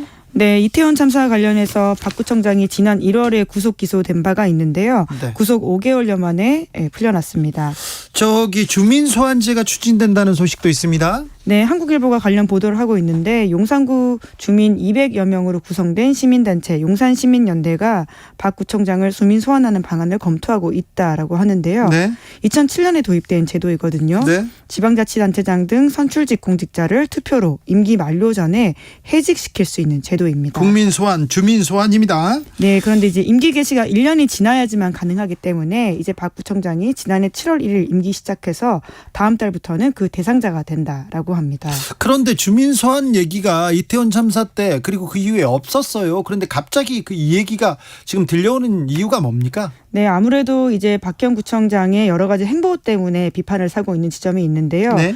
이태원 참사 유가족들을 만나겠다라고 했다가 바로 예. 그 다음 날 그 문을 잠궈놓고 기동대 불러죠. 네, 유가족들이 이제 쓰러져서 항의하는 모습이 연출되기도 했었는데요. 네. 원활한 공무 수행을 위해서 부득이하게 출입 통제했다라고 하면서 경찰에다가 지원 요청까지 한 바가 있습니다. 예. 이러한 모습들 때문에 박희영 구청장이 여러모로 지금 상황에 대해서 심각함을 모르고 있는 게 아니냐라는 지적이 나오고 있는데요. 네. 뿐만 아니라 이제 임기가 1년이 됐기 때문에 이제 좀 가능한 상황도 있어 보입니다. 근데 주민 소환으로 이렇게 뭐라고 해고라고 해야 됩니까? 해직, 그 직을 상실하는 경우는 그렇게 많지는 않죠. 네, 이제 굉장히 요건 자체가 까다롭다라고 합니다. 구청장 같은 경우에는 15%가 넘는 지역 내 유권자의 동의 서명을 받아야 된다라고 하는데요. 네. 용산구 경우에는 2만 9천 명이 넘는 사람들의 사인이 필요합니다. 그리고 뿐만 아니라 개표 자체도 굉장히 까다로운 상황인데요. 유권자의 3분의 1 이상이 투표를 해야지만 표를 열어볼 수 있다라고 하고요. 그중에 유효투표 과반이 있어야지만 찬성이 확정된다라고 합니다. 네. 그러다 보니까 지난해까지 추진된 주민 소환이 2007년 시작됐는데도 126건밖에 되지 않거든요. 네. 그런데 투표 자체가 실시된 경우가 11건에 불과하고요. 그나마도 투표함을 열어본 게 2건에 불과하다라고 합니다. 그리고 실제 직을 상실한 사람은 2007년에 경기 하남 화장장 걸린 문제로 하남시의원 2명이 소환에 성공해서 직을 잃어버렸다라고 합니다. 네. 이제 그러다 보니까 주민들의 많은 관심 같은 것들이 좀 뒷받침되어야지 이런 것들이 굴러갈 수 있는 상황 같이 보이긴 합니다.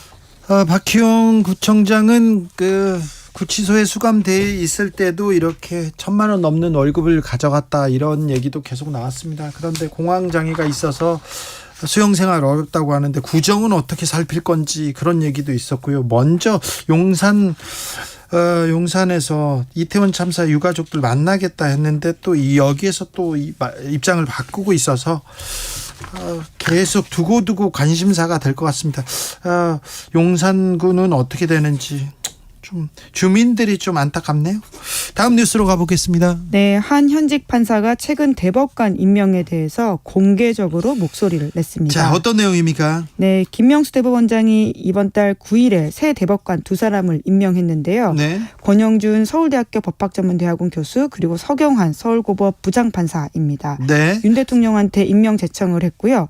그래서 다음 달 퇴임하는 조재현 박정화 대법관 후임 인사가 이뤄졌다라고 볼 수 있습니다. 자, 대법관이 지금 퇴임하고 다른 대법관이 와야 됩니다. 그런데 이번 대법관 인사는 크게 논란이 됐어요. 예, 특정 후보가 대법관에 제청될 경우에 윤석열 대통령이 거부권 행사할 수도 있다라는 식의 기사가 보도가 나왔죠. 났기 때문인데요. TV조선이 지난 2일에 보도한 바가 있습니다. 보수 매체에서 이런 사람들 추천하면 대통령이 거부권 행사한다 이런 얘기를 했거든요. 근데 이것 자체가 삼권 분립 위반되는 일이거든요. 예, 특정 이름을 말한 건 아닌데요. 사실상 누구인지 알 수 있게 보도가 된 바가 있습니다. 예. 뿐만 아니라 이제 그런 보도가 나올 당시만 하더라도 김명수 대법원장으로부터 제청 명단이 대통령실로 가지 않은 상황이었다라고 합니다. 가지도 않았는데. 예, 이제 그런데도 불구하고 선제적으로 특정 후보를 배제할 수 있다라는 식의 이야기를 해서 이 절차에 영향을 미쳤다라는 비판이 나오고 있거든요.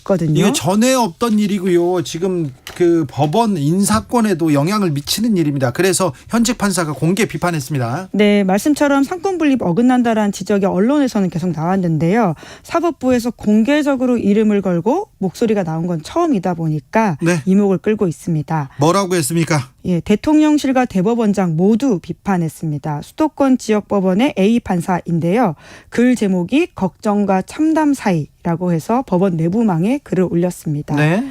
A 판사는 대법원장 제청과 국회 동의를 받은 후보자라도 임명이 부적절하면 대통령이 임명을 거부하면 된다라고 먼저 밝혔는데요. 그렇죠. 예, 하지만 특정 성향의 후보자가 제청되면 임명을 거부할 수도 있다라는 식의 공개 언급을 대통령실이 하고 이걸 거절하는 것은 굉장히 적극적인 정쟁화하는 것이나 다름없다라는 이건 취지의 비판을 했습니다. 정치적 판단이잖아요. 어찌 네, 보면. 게다가 이제 헌법이 정한 바도 아니다라는 식의 지적을 하고 있는데요. 예.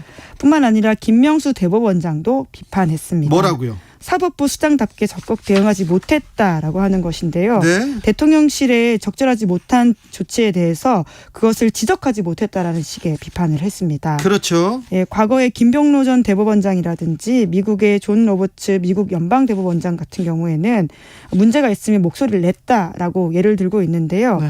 김병로 초대 대법원장은 제청에 이의가 있으면 임명 거부하라 이렇게 이야기를 했다라고 하는 것이죠. 네. 그래서 사법부 수장답게 문제가 있으면 지적을 했어야 되는데 무시하고 있다라고 지적을 하면서요. 앞으로도 이 상황이 유야무야 잊힌다면 또 이런 상황이 발생할 수도 있을까 봐 걱정이 된다라는 취지의 글을 쓰면서 네. 참담하다라고 글을 마쳤습니다. 네, 좀 이 판사님의 지적이 좀 고개를 끄덕이게 하는 대목이 많습니다. 사실 대법원 인사를 추천했습니다. 그런데 법원 내부에서도 그리고 여야에서도 다 이상한 그 비판을 들었는데요.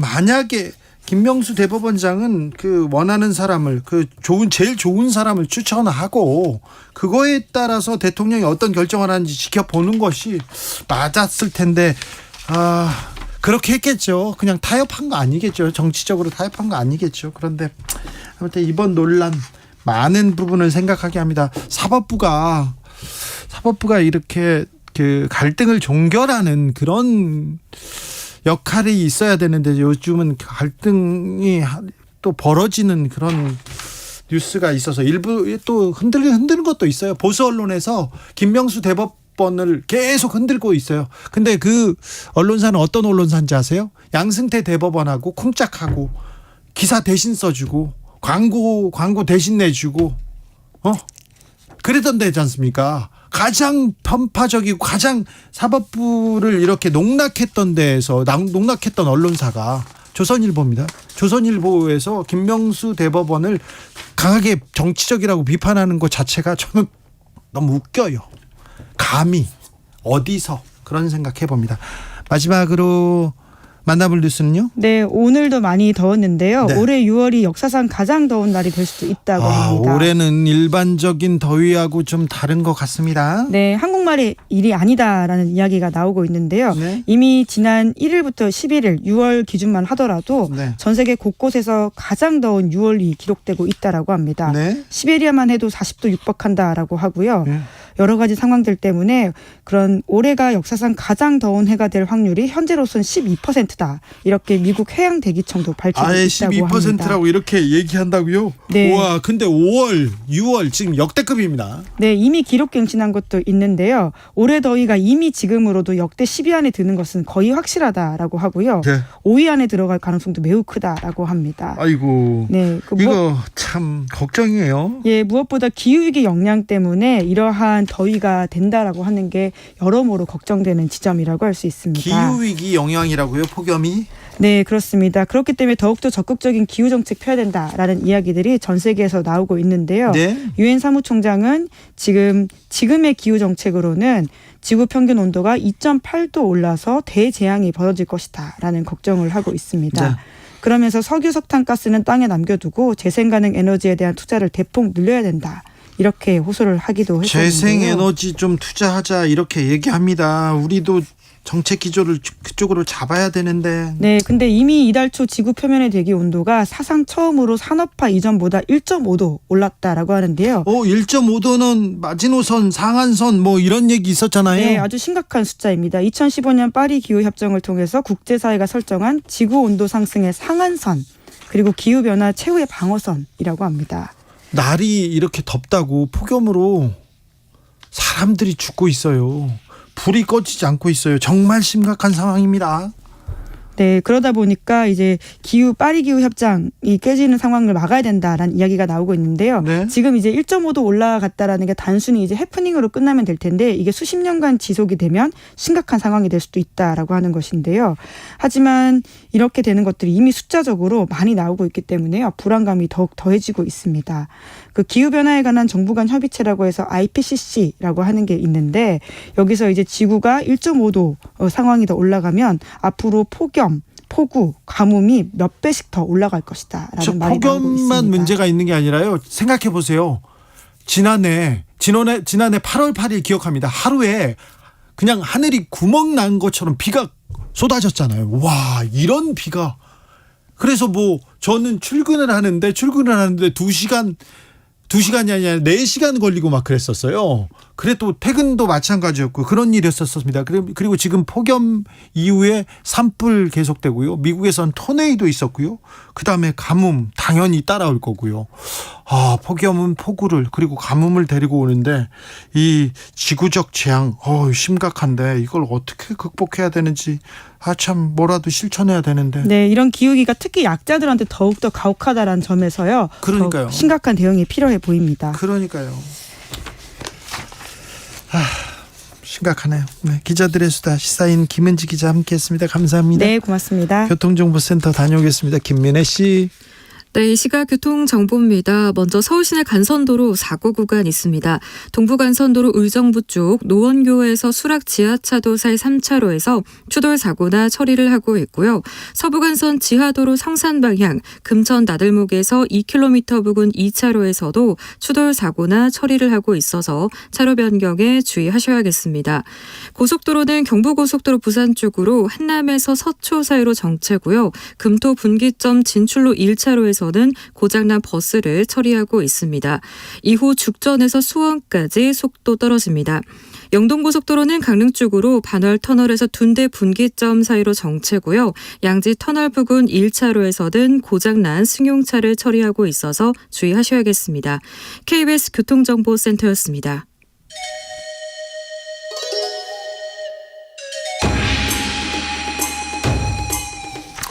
빛보다 빠르게 슉슉 바람보다 가볍게 슉슉 경제 공부 술술 경제를 알아야 인생의 고수가 된다. 경공술. 경공술 오늘의 선생님은 염승한 이베스트 투자증권 이사입니다. 어서 오십시오. 네, 안녕하세요. 네. 이사님은 어떻게 지내십니까 요새? 바쁘게 지내고 있습니다. 항상 바쁘죠. 네. 이사님의 고민은 뭡니까? 돈은 고민이 아니죠. 돈이요? 네. 아니 저는 이제 고민이 항상 그거죠. 이게 항상 저는 이제 증권회사에 있다 보니까 이게 좀 주식시장이 계속 좀 좋았으면 경제가 좀 살아났으면 그래야 뭐 국민들도 다 좀 웃지요. 그죠. 예전보다 그리고 확실히 과거보다는 이렇게 투자하신 분들이 워낙 많으시니까 코로나 이후로. 네. 그래서, 작년 그리고 올해 초까지는 울상이었는데 지금은 조금 웃기 시작하는 분들도 있습니다. 네, 맞습니다. 네. 자, 지난번에 오셨을 때 삼성전자 그리고 SK하이닉스 얘기하셨는데 지금 그 반도체주가 괜찮죠? 네, 괜찮은데 이제 지금 더는 못 가고 최근에 그냥 왔다 갔다 하고 있어요. 좀 많이 올라오다 보니까. 올라오다가 여기서 약간은 좀 정체를 좀 보이고. 2차 전지는요? 2차 전지도 좀 비슷한 것 같아요. 그럼 이제 내렸다. 앞으로는 어디가 좀 올라갑니까? 근데 저는 이제 개인적으로 뭐 2차 전지도 좋게 보고 있고. 근데 이제 저는 그래도 2차 전지는 지난 3, 4년 좀 올랐잖아요. 근데 반도체 2년 내내 빠졌거든요. 그래도 반도체가 좀 그래도 내년까지는 좀 괜찮지 않을까라고 보고 있습니다. 테슬라는 계속 괜찮을까요? 테슬라가 지금 이제 올해 연초 대비 2배 올랐거든요. 그래요? 근데 이게 테슬라도 한 60% 빠졌었어요. 고점 대비. 그래서 저는 뭐 테슬라도 좀 괜찮아지지 않을까. 빠졌다가 올라가는 거니까 다지고 올라가는 거니까 아직 여력이 있다. 굉장히 많이 또 빠졌었고. 근데 이제 테슬라는 전기차 또 선두 기업이고 미국 시장은 아직 전기차가 뭐 대중화된 건 아닌데 그래서 성장 여력이 더 있긴 있거든요. 그래서 또 테슬라를 너무 전기차로만 보실 필요는 없고 사실 에너지 기업이에요. 태양광 사업도 하고 우주항공도 하니까 괜찮다고 보고 있습니다. 자, 엔비디아, 애플 뭐 계속 좋다는데 미국 주식들은 좀 괜찮다는데 우리나라 주식들은 괜찮다는데 별로 못 봤어요? 한국 기업, 그러니까 한국 주식시장의 올해는 성과가 미국보다는 조금 더 좋았어요. 특히 코스닥만 해도 한 30% 가까이 오를 정도로 좀 좋았기 때문에 한국의 뭐 반도체나 2차 전지는 사실 미국 못지않게 저는 좀 좋았다고 생각하는데 이제 우리나라는 근데 아시겠지만 워낙 많은 뭐 기업과 업종들이 있다 보니까 그 반도체 2차 전지 아니면 또 엔터주가 좋았거든요. 사실 그쪽을 안 갖고 계신 분들은 좀 상대적으로는 좀 소외를 좀 받았죠 올해. 그렇죠. 근데 며칠 전에요. 그 무더기 한가 사태 발생했는데 이거 문제 있는 거죠. 그러니까 뭔가 뭐 좀 잘못된 거죠. 여기가 이제 바른 카페 연구소라는 뭐 이제 카페가 있는 것 같은데 거기 이제 그 카페 주인이죠. 이제 강모 씨라고 하는데 그분이 좀 약간 그 불공정 거래한 거 아니냐 이런 좀 의혹을 좀 받고 있어요. 그래서 실제로 검찰이 압수수색 한 걸로 나와 있고 이게 그때 라더견 사태랑 좀 비슷한 거 아니냐. 비슷하네요. 근데 왜냐하면 이 기업들의 또 공통적으로 비슷한 게 일단 주가가 좀 올랐었어요. 꾸준하게. 그것도 좀 비슷한데다가 유통 주식수가 좀 작아요. 거래량도 좀 작고. 장난칠 여지가 있네요. 그러다 보니까 근데 갑자기 또 그날 지난주였죠. 갑자기 하한가를 가버렸거든요. 동반해가지고 5개 기업이. 그런데 이제 예전과 다른 점은 일단 거래를 정지시켜 버렸어요. 거래를 정지시켰고, 근데 라더견 사태랑 뭐 다르다라고 이제 이 강 씨는 계속 좀 주장은 하는데 그 인터뷰한 제가 그러니까 인터뷰한 그 방송을 봤어요. 근데 거기 카페 회원들 있잖아요. 회원들이 좀 팔아달라고 했나 봐요. 주식을. 그러니까 이제 자기가 팔 테니까. 근데 그냥 시장이 팔면 되거든요. 팔고 싶으면 팔면 되는데 이 카페 주인이죠. 이 강모 씨가 이거를 아마 이 통정매매 같더라고요. 통정매매가 하면 그러니까 당신이 이 가격에 팔면 내가 이 가격에 사주겠다. 미리 약속을 하고 매매라는 이게 사실 그 라더견 사태도 통정매매거든요. 근데 그거는 자본시장법에 의한 불법이에요. 절대 그렇게 하면 안 됩니다. 그래요? 그러니까 뭐 비상장 회사면 또 모르겠어요. 뭐 이게 장외시장에서 장외시장에서는 거래하기 힘들잖아요. 시장이 없으니까. 그래서 이제 서로 주고받을 수도 있겠지만 상장 기업들은 엄연히 거래소 내에서 시세가 계속 이루어지거든요. 근데 그거를 나는 이 가격에 팔 테니까 당신 이 가격에 사세요. 미리 전화를 해가지고 약속을 하고 하겠다. 그게 통정매매거든요. 근데 연불리 그거 좀 카페에서 이 사람 주식 고수다. 그리고 어떤 주식 리딩방 이 고수다. 그걸 보고 이렇게 따라가는 사람들 있잖아요. 매우 좀 위험한 것 같습니다. 그러니까 투자는 누굴 따라서 하는 게 아니에요. 그래요? 그러니까 기업을 따라가야 되는데 많은 사람들이 투자할 때 왜냐면 자기가 이제 아직은 좀 공부가 덜 되고 네. 그리고 보니까 불안하니까. 또 되게 또 잘 맞추는 분들도 있잖아요. 네네. 보다 보면 뭐 전문가 분들 중에도 야, 저 사람 진짜 잘한다. 근데 이제 그런 분들을 이제 어떻게 보면 좀 따라가는 거죠. 왜냐면 이제 내가 공부 안 해도 되고 야, 네. 이분만 좀 믿고 하면 뭔가 좀 잘 될 것 같다. 믿고 네, 이게 그런 좀 성향들이 있으세요. 네. 근데 이제 주식 투자는 사람 보고 투자하는 게 아니고 아닙니까? 기업을 보고 투자해야죠. 기업을 보고 해야 그러니까 저는 좀 이제 투자하실 때 그 사실 좀 누구도 믿지는 마셨으면 좋겠어요. 자, 예. 그 문자로 그리고 카톡으로 이렇게 와요. 예. 어디 한번 봐라. 어디 투자해라. 이것도 좀 조의해야 되고요. 그런 염승환 이사님 이름을 사칭한 방들도 많다면서요. 많아요. 그러니까 저도 그래요? 그때 당부드리고 싶은 게 네. 저도 이제 지금도 보면은 가끔 저한테 지인이 연락 와가지고 네. 너가 보낸 거냐고 갑자기 문자를 보낸 적이 없는데 그래가지고 이제 저도 저기 이제 경찰서 같은데 얘기도 하고 그랬는데 일단 신고를 해도요 수사가 착수가 잘 안 되는 게 피해 사실을 입증을 해야 된대요. 아니 근데 이런 거 염승환 이사가 안 만들었어. 그러면 누군가 사칭하면 안 사칭이죠. 안 되는데 그게 참 경찰이 이런 건 좀 수사를 해야죠. 이게 그래가지고 참- 어찌 보면 큰 사기꾼인데. 네, 그래서 이게 참 어렵더라고요. 이게 수사하기도 좀 어렵고. 그래서 이제 당부드리고 싶은 거는 저는 사실 증권사 직원은 이런 이제 뭐 돈을 받거나 네. 뭐 유료방을 만들어 가지고 네. 이게 리딩한 그건 못하게 돼 있어요. 뭐 추천도 안 네, 해요. 못해요. 이거 사실상 이제 불법이기 때문에 네. 그래서 혹시라도 그런 문자를 받으면 그리고 제가 여러분 전화번호 어떻게 알겠습니까? 네, 혹시라도 그러니까, 그런 네. 문자 받으면 절대 믿지 마시고 네, 믿지 마시고. 저한테 저한테 확인하시면 제가 네. 확인해 드릴게요. 알겠습니다. 제 전화번호도 모르거든요. 네.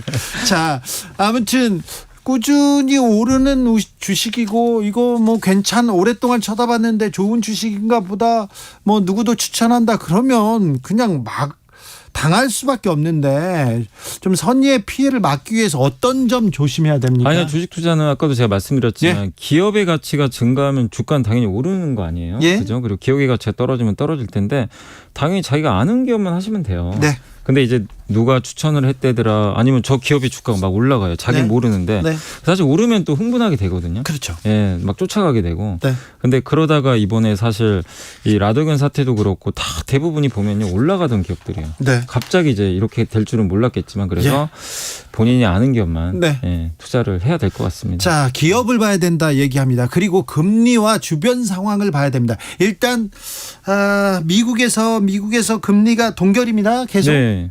그러니까 미국이 이번에 드디어 그 10회 연속 인상한 다음에 네. 동결로 했다는 거 이제 드디어 기준금리 인상이 끝나가는구나. 사실 네. 이제 우리 한국은행은 이미 기준금리 인상을 이제 끝냈죠. 끝내고 네. 동결로 좀 들어갔는데 미국은 좀 뒤늦게 동결로 좀 들어갔고 사실 이제 6월에 이번에 좀 멈추고 의도는 뭐냐면요. 금리 인상을 끝내겠다 이거보다도 일단은 좀 데이터를 좀 더 확인해 보겠다. 네. 예, 지금 일단 어쨌든 금리는 많이 올려놨는데 예상보다 미국 경제는 괜찮거든요. 네. 생각보다 괜찮은데 물가도 좀 많이 떨어졌어요. 근데 이제 연준이 생각하는 물가 목표치는 아직은 도달은 못했어요. 근데 예전에 한번 미국 지역은행 한번 파산 난 적도 있고 그렇죠. 네. 또 얼마 전에 부채 한도 협상이 이제 끝나가지고 미국 이제 재무부가 채권을 발행하거든요. 근데 재무부가 만약에 이게 채권을 찍어요. 네. 그러면 이거 누군가 사줄 거 아니에요. 네. 시중에 돈이 일로 들어가요. 네. 그럼 시중의 유동성이 줄겠죠. 네. 근데 여기서 만약에 또 연준이 금리까지 또 올린다고 생각해 보세요. 네. 이중으로 그럼 긴축이 들어가요. 예. 시중 돈이 이제 줄어드는 효과 생기니까 연준 입장에서는 이런 것까지 감안해서 일단 6월은 좀 한번 멈추자. 예. 멈추고 상황 보고 7월에 데이터 한번 보고 네. 더 올릴지 말지 결정하자 그때 가서. 약간 이게 이번 FOMC의 좀 결론이었다. 금리와 더불어 환율도 봐야 되는 것 같은데 네. 환율 어떻습니까? 환율이 많이 떨어졌어요. 네. 제가 한 몇 주 전에 왔을 때가 그때 1,300 한 2,30원 했거든요. 네. 원달러 환율이. 지금 이제 1,270원대까지 네. 많이 떨어졌어요. 그러니까 1,300원 깨지고 이렇게 이제 떨어졌는데 그렇게 이제 내려간 배경은 일단 하반기에 우리나라 수출 경기 좀 회복될 거 아닌가. 요 기대감이 좀 있어요. 기대감. 실제로 이창용 총재도 예전에 한번 인터뷰에서 반도체가 한 4분기부터는 좀 돌아설 것 같다. 너무 안 좋았잖아요. 네. 근데 우리나라는 반도체가 제일 중요하잖아요. 네. 반도체가 4분기에 돌아서면 수출 경기 살아나고 수출 경기 살아나면 또 내수도 같이 따라가는 경우가 있거든요. 예. 그렇게 본다면 이제 우리나라 원화가 이제 하반기에는 우리나라 경제가 좀 살아나니까 네. 거기에 이제 먼저 좀 우리나라 이제 원화 강세에 좀 베팅하는 네. 그런 매수도 있을 거고. 우리 경제는 나쁘고 우리 경제는 좀 우울한데 일본이 오히려 전망이 있다. 엔저에다가 또 일본 주식 오른다. 계속 그래가지고 뭐 엔화에 투자해야 돼. 일본 주식에 투자해야 돼. 그렇게 생각하는 사람들 많아요. 요즘에 많아졌어요. 네. 근데 실제로 또 워런 버핏이 일본 종합상사 회사를 2020년에 사고요. 예. 이번에 또 샀어요. 네. 그 상사 회사들 있죠. 무역 네네네. 중개하는 그 회사들을 굉장히 많이 샀거든요. 예. 근데 이제 워런 버핏이 또 사면 또 의미가 남다르잖아요. 그렇죠. 일본을 되게 또 좋게 평가를 했는데, 근데 지금 이제 많은 분들이 그러다 보니까 야 나도 한번 일본 주식 해볼까. 네. 근데 요새 일본 주식이 좋긴 좋아요. 지금 30년 만에 거의 최고치고. 30년 만에 네. 최고치. 네. 최고치에다가 이게 좋은 이유가 좀 있어요. 예. 몇 가지가 있는 게 일단은 미국의 안보 파트너죠. 예. 지정학적 리스크가 사실 없어요. 일본은? 일본 같은 경우는 그죠? 거기다가 일본은 아시겠지만 그 저물가 국가입니다. 예. 물가 상승률이 굉장히 오히려 물가가 떨어지고 있었죠. 계속 30년 동안. 금리도 그렇고요. 물가도 그렇고 항상 네. 좀 안정적입니다. 그러다 보니까 외국인들이 봤을 때 일본에 투자하기가 좋아요. 예. 왜냐하면 비용이 적어요. 예. 그래서 이번에 워런 버핏도 30년 만기 엔화 채권을 발행했어요. 한 예. 2%대 초반 금리로. 이게 일본이 자금 조달한 건데 그만큼 싸게 자금을 확보할 수가 있는 거죠. 그러니까 일본이란 나라 자체가 자금을 조달할 때 다른 나라보다 금리도 낮고 아까 말씀드린 물가가 낮으니까 그 부분도 좋으니까 지금 그 대만의 TSMC가 네. 일본에 투자하겠다. 그 이유도 사실 비용적인 부분이 원래 미국이 하려고 그랬는데 미국을 안 한다는 건 아닌데 일본이 훨씬 저렴하거든요. 예. 일단은 인건비도 더 싸요. 그래요. 아마 그 뉴스 그렇죠. 들어보셨겠지만 20년 동안 일본 월급 안 올라갔다. 네. 아마 그런 얘기도 들어보셨을 예. 거예요. 그러니까 이제 투자를 했을 때 비용이 좀 상대적으로 이게 저렴하거든요. 그런데 일본은 경제 역동성 떨어져서 그리고 일본 기업들도 뭐 세계적으로 성과를 내는 기업도 없고 막 그랬는데 지금 일본에 투자한다. 일학개미들 괜찮을까요? 아니 저는 물론 뭐 기업마다 다르니까. 예. 근데 오늘 보니까 일본의 한 그 게임 회사 있거든요. 예. 게임 회사가 역사적 신고가를 갔어요. 사상 최고가를. 대박 이번에 판매가 또 잘 됐나 봐요. 네. 그러니까 일본이 모든 산업을 다 잘하는 건 아니잖아요. 근데 네, 일본이 또 잘하는 게 뭐죠? 게임도 있고. 반도체, 소재, 화학 강국 아닙니까? 네. 그런 것도 있고 또 종합상사, 네. 아까 워런 버핏, 정밀기계도 있고요. 정밀기계. 그다음에 뭐 애니메이션. 예. 그러니까 저는 일본 경제가 어쨌든 지난 30년간 되게 안 좋았잖아요. 예, 예. 사실 말씀하신 대로. 근데 지금 바뀌는 건 사실이거든요. 그러니까 우리가 일본도 잘 공부를 한번 해볼 필요는 있는 게 예. 지금 바뀌어요. 주가 지수가 괜히 가는 게 아니에요. 그러니까. 예. 거기다 30년 만에 최고의 흥행. 그리고 일본은 우리랑 좀 다른 게 내수로만 먹고 사는 나라예요. 네. 인구가 1억 명이 넘기 때문에. 네. 근데 리오프닝을 시작하니까 실제로 경제 성장률이 지금 올라가고 있어요. 엔저는 또 투자 기회입니까? 엔저도 좋은 기회가 되는 거죠. 지금 요새 그래서 엔테크 하신 분들이 많으시더라고요. 네. 지금 원래 100엔당 한 1,000원 정도 했거든요, 우리나라가. 보통 그렇죠. 근데 지금 900원까지 떨어졌어요. 네. 거의. 그러니까 이제 만약에 내가 여기서 엔화를 샀는데 나중에 100엔당 1,000원 가면 네. 난 100원 버는 거죠. 10% 번다. 10% 버는 거죠. 그러니까 이제 그런 매력도 있고. 근데 저는 그런 엔테크 괜찮다고 생각하는 게 네. 왜냐하면 지금 엔화가 약한 이유가요. 일본은 지금도 이렇게 경기가 좋아지고 있는데 계속 경기가 좋아지면은 사실 금리 인상하거든요. 예. 원래는 안 해요. 돈을 더 풀어요. 워낙 저물가 국가다 보니까 예. 그래서 지금도 계속 돈을 풀어요. 그러니까 예. 이게 되게 아이러니한 거죠. 그래서 엔화가 약한데 근데 일본 경제가 살아난다고 한번 생각해 보세요. 꾸준하게. 지금 일본 경제는 지금 이제 살아나는 것 같아요. 그 살아나면 언젠가는요. 이 일본이 돈 푸는 걸 중단할 거란 말입니다. 예.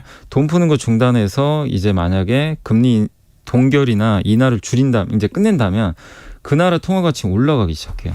그 엔화가 강세로 가겠죠 언젠가. 그러니까 저는 지금을 말씀드린 게 아니라 네. 나중에는 엔화가 강해지면 네. 지금 엔저에서 투자하신 분들은 또 수익을 낼 수도 있는 거죠. 그러네. 예.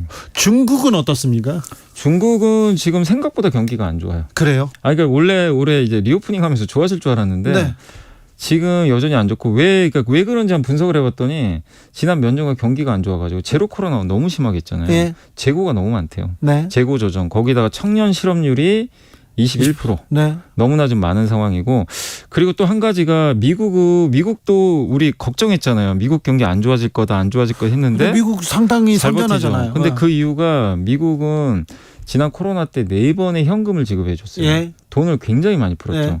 그게 한 몇천조 될 거예요. 아마 푼 네. 돈이. 근데 중국은 제가 알기로는 중국 사람들한테 돈을 안 준 걸로 알고 있어요. 현금을. 돈 줬다는 소리 못 들었네요. 네, 뭐 쿠폰 같은 건 지급한 것 같은데 우리도 받았잖아요. 네. 한국도. 네. 한국도 받았는데 그러니까 중국 사람들의 구매력이 좀 없어요. 실업률은 높죠. 네. 이 돈 받은 건 없죠. 네. 그러다 보니까 이게 소비력이 떨어지는 거죠. 그러니까 중국 경제가 그런 이유들 때문에 생각보다 좀 안 좋은데 그래서 지금 중국도 아마 패키지를 내놓는다고 하더라고요. 예. 부양을 하기 위해서. 그래요? 예. 그래서 아마 저는 하반기엔 좀 중국 경제도 조금 살아나지 않을까. 우리 경제가 살아나야 될 텐데. 우리도 중국 좀 살고 미국 저렇게 버티고 근데 한 가지 좀 이제 다르게 생각하실 거 옛날과 다르게 우리나라 경제가요. 중국 의존도가 많이 낮아지고 있어요. 네, 점점. 네, 점점. 지금 미국하고 중국 의존도가 거의 비슷해지고 있어요. 수출로. 예, 그러게요. 네, 그래서 양 국가가 어쨌든 경기가 좋아야 됩니다. 네. 우리는 미국 풀도 또 중국 풀도 뜯어 먹어야 되는데 좀 걱정입니다. 경제가 언제나. 염승환 EBS 투자증권 이사한테 공부했습니다. 감사합니다. 네, 감사합니다. 저는 여기서 물러갑니다. 내일 오후 5시 5분에 돌아오겠습니다. 지금까지 주진우였습니다.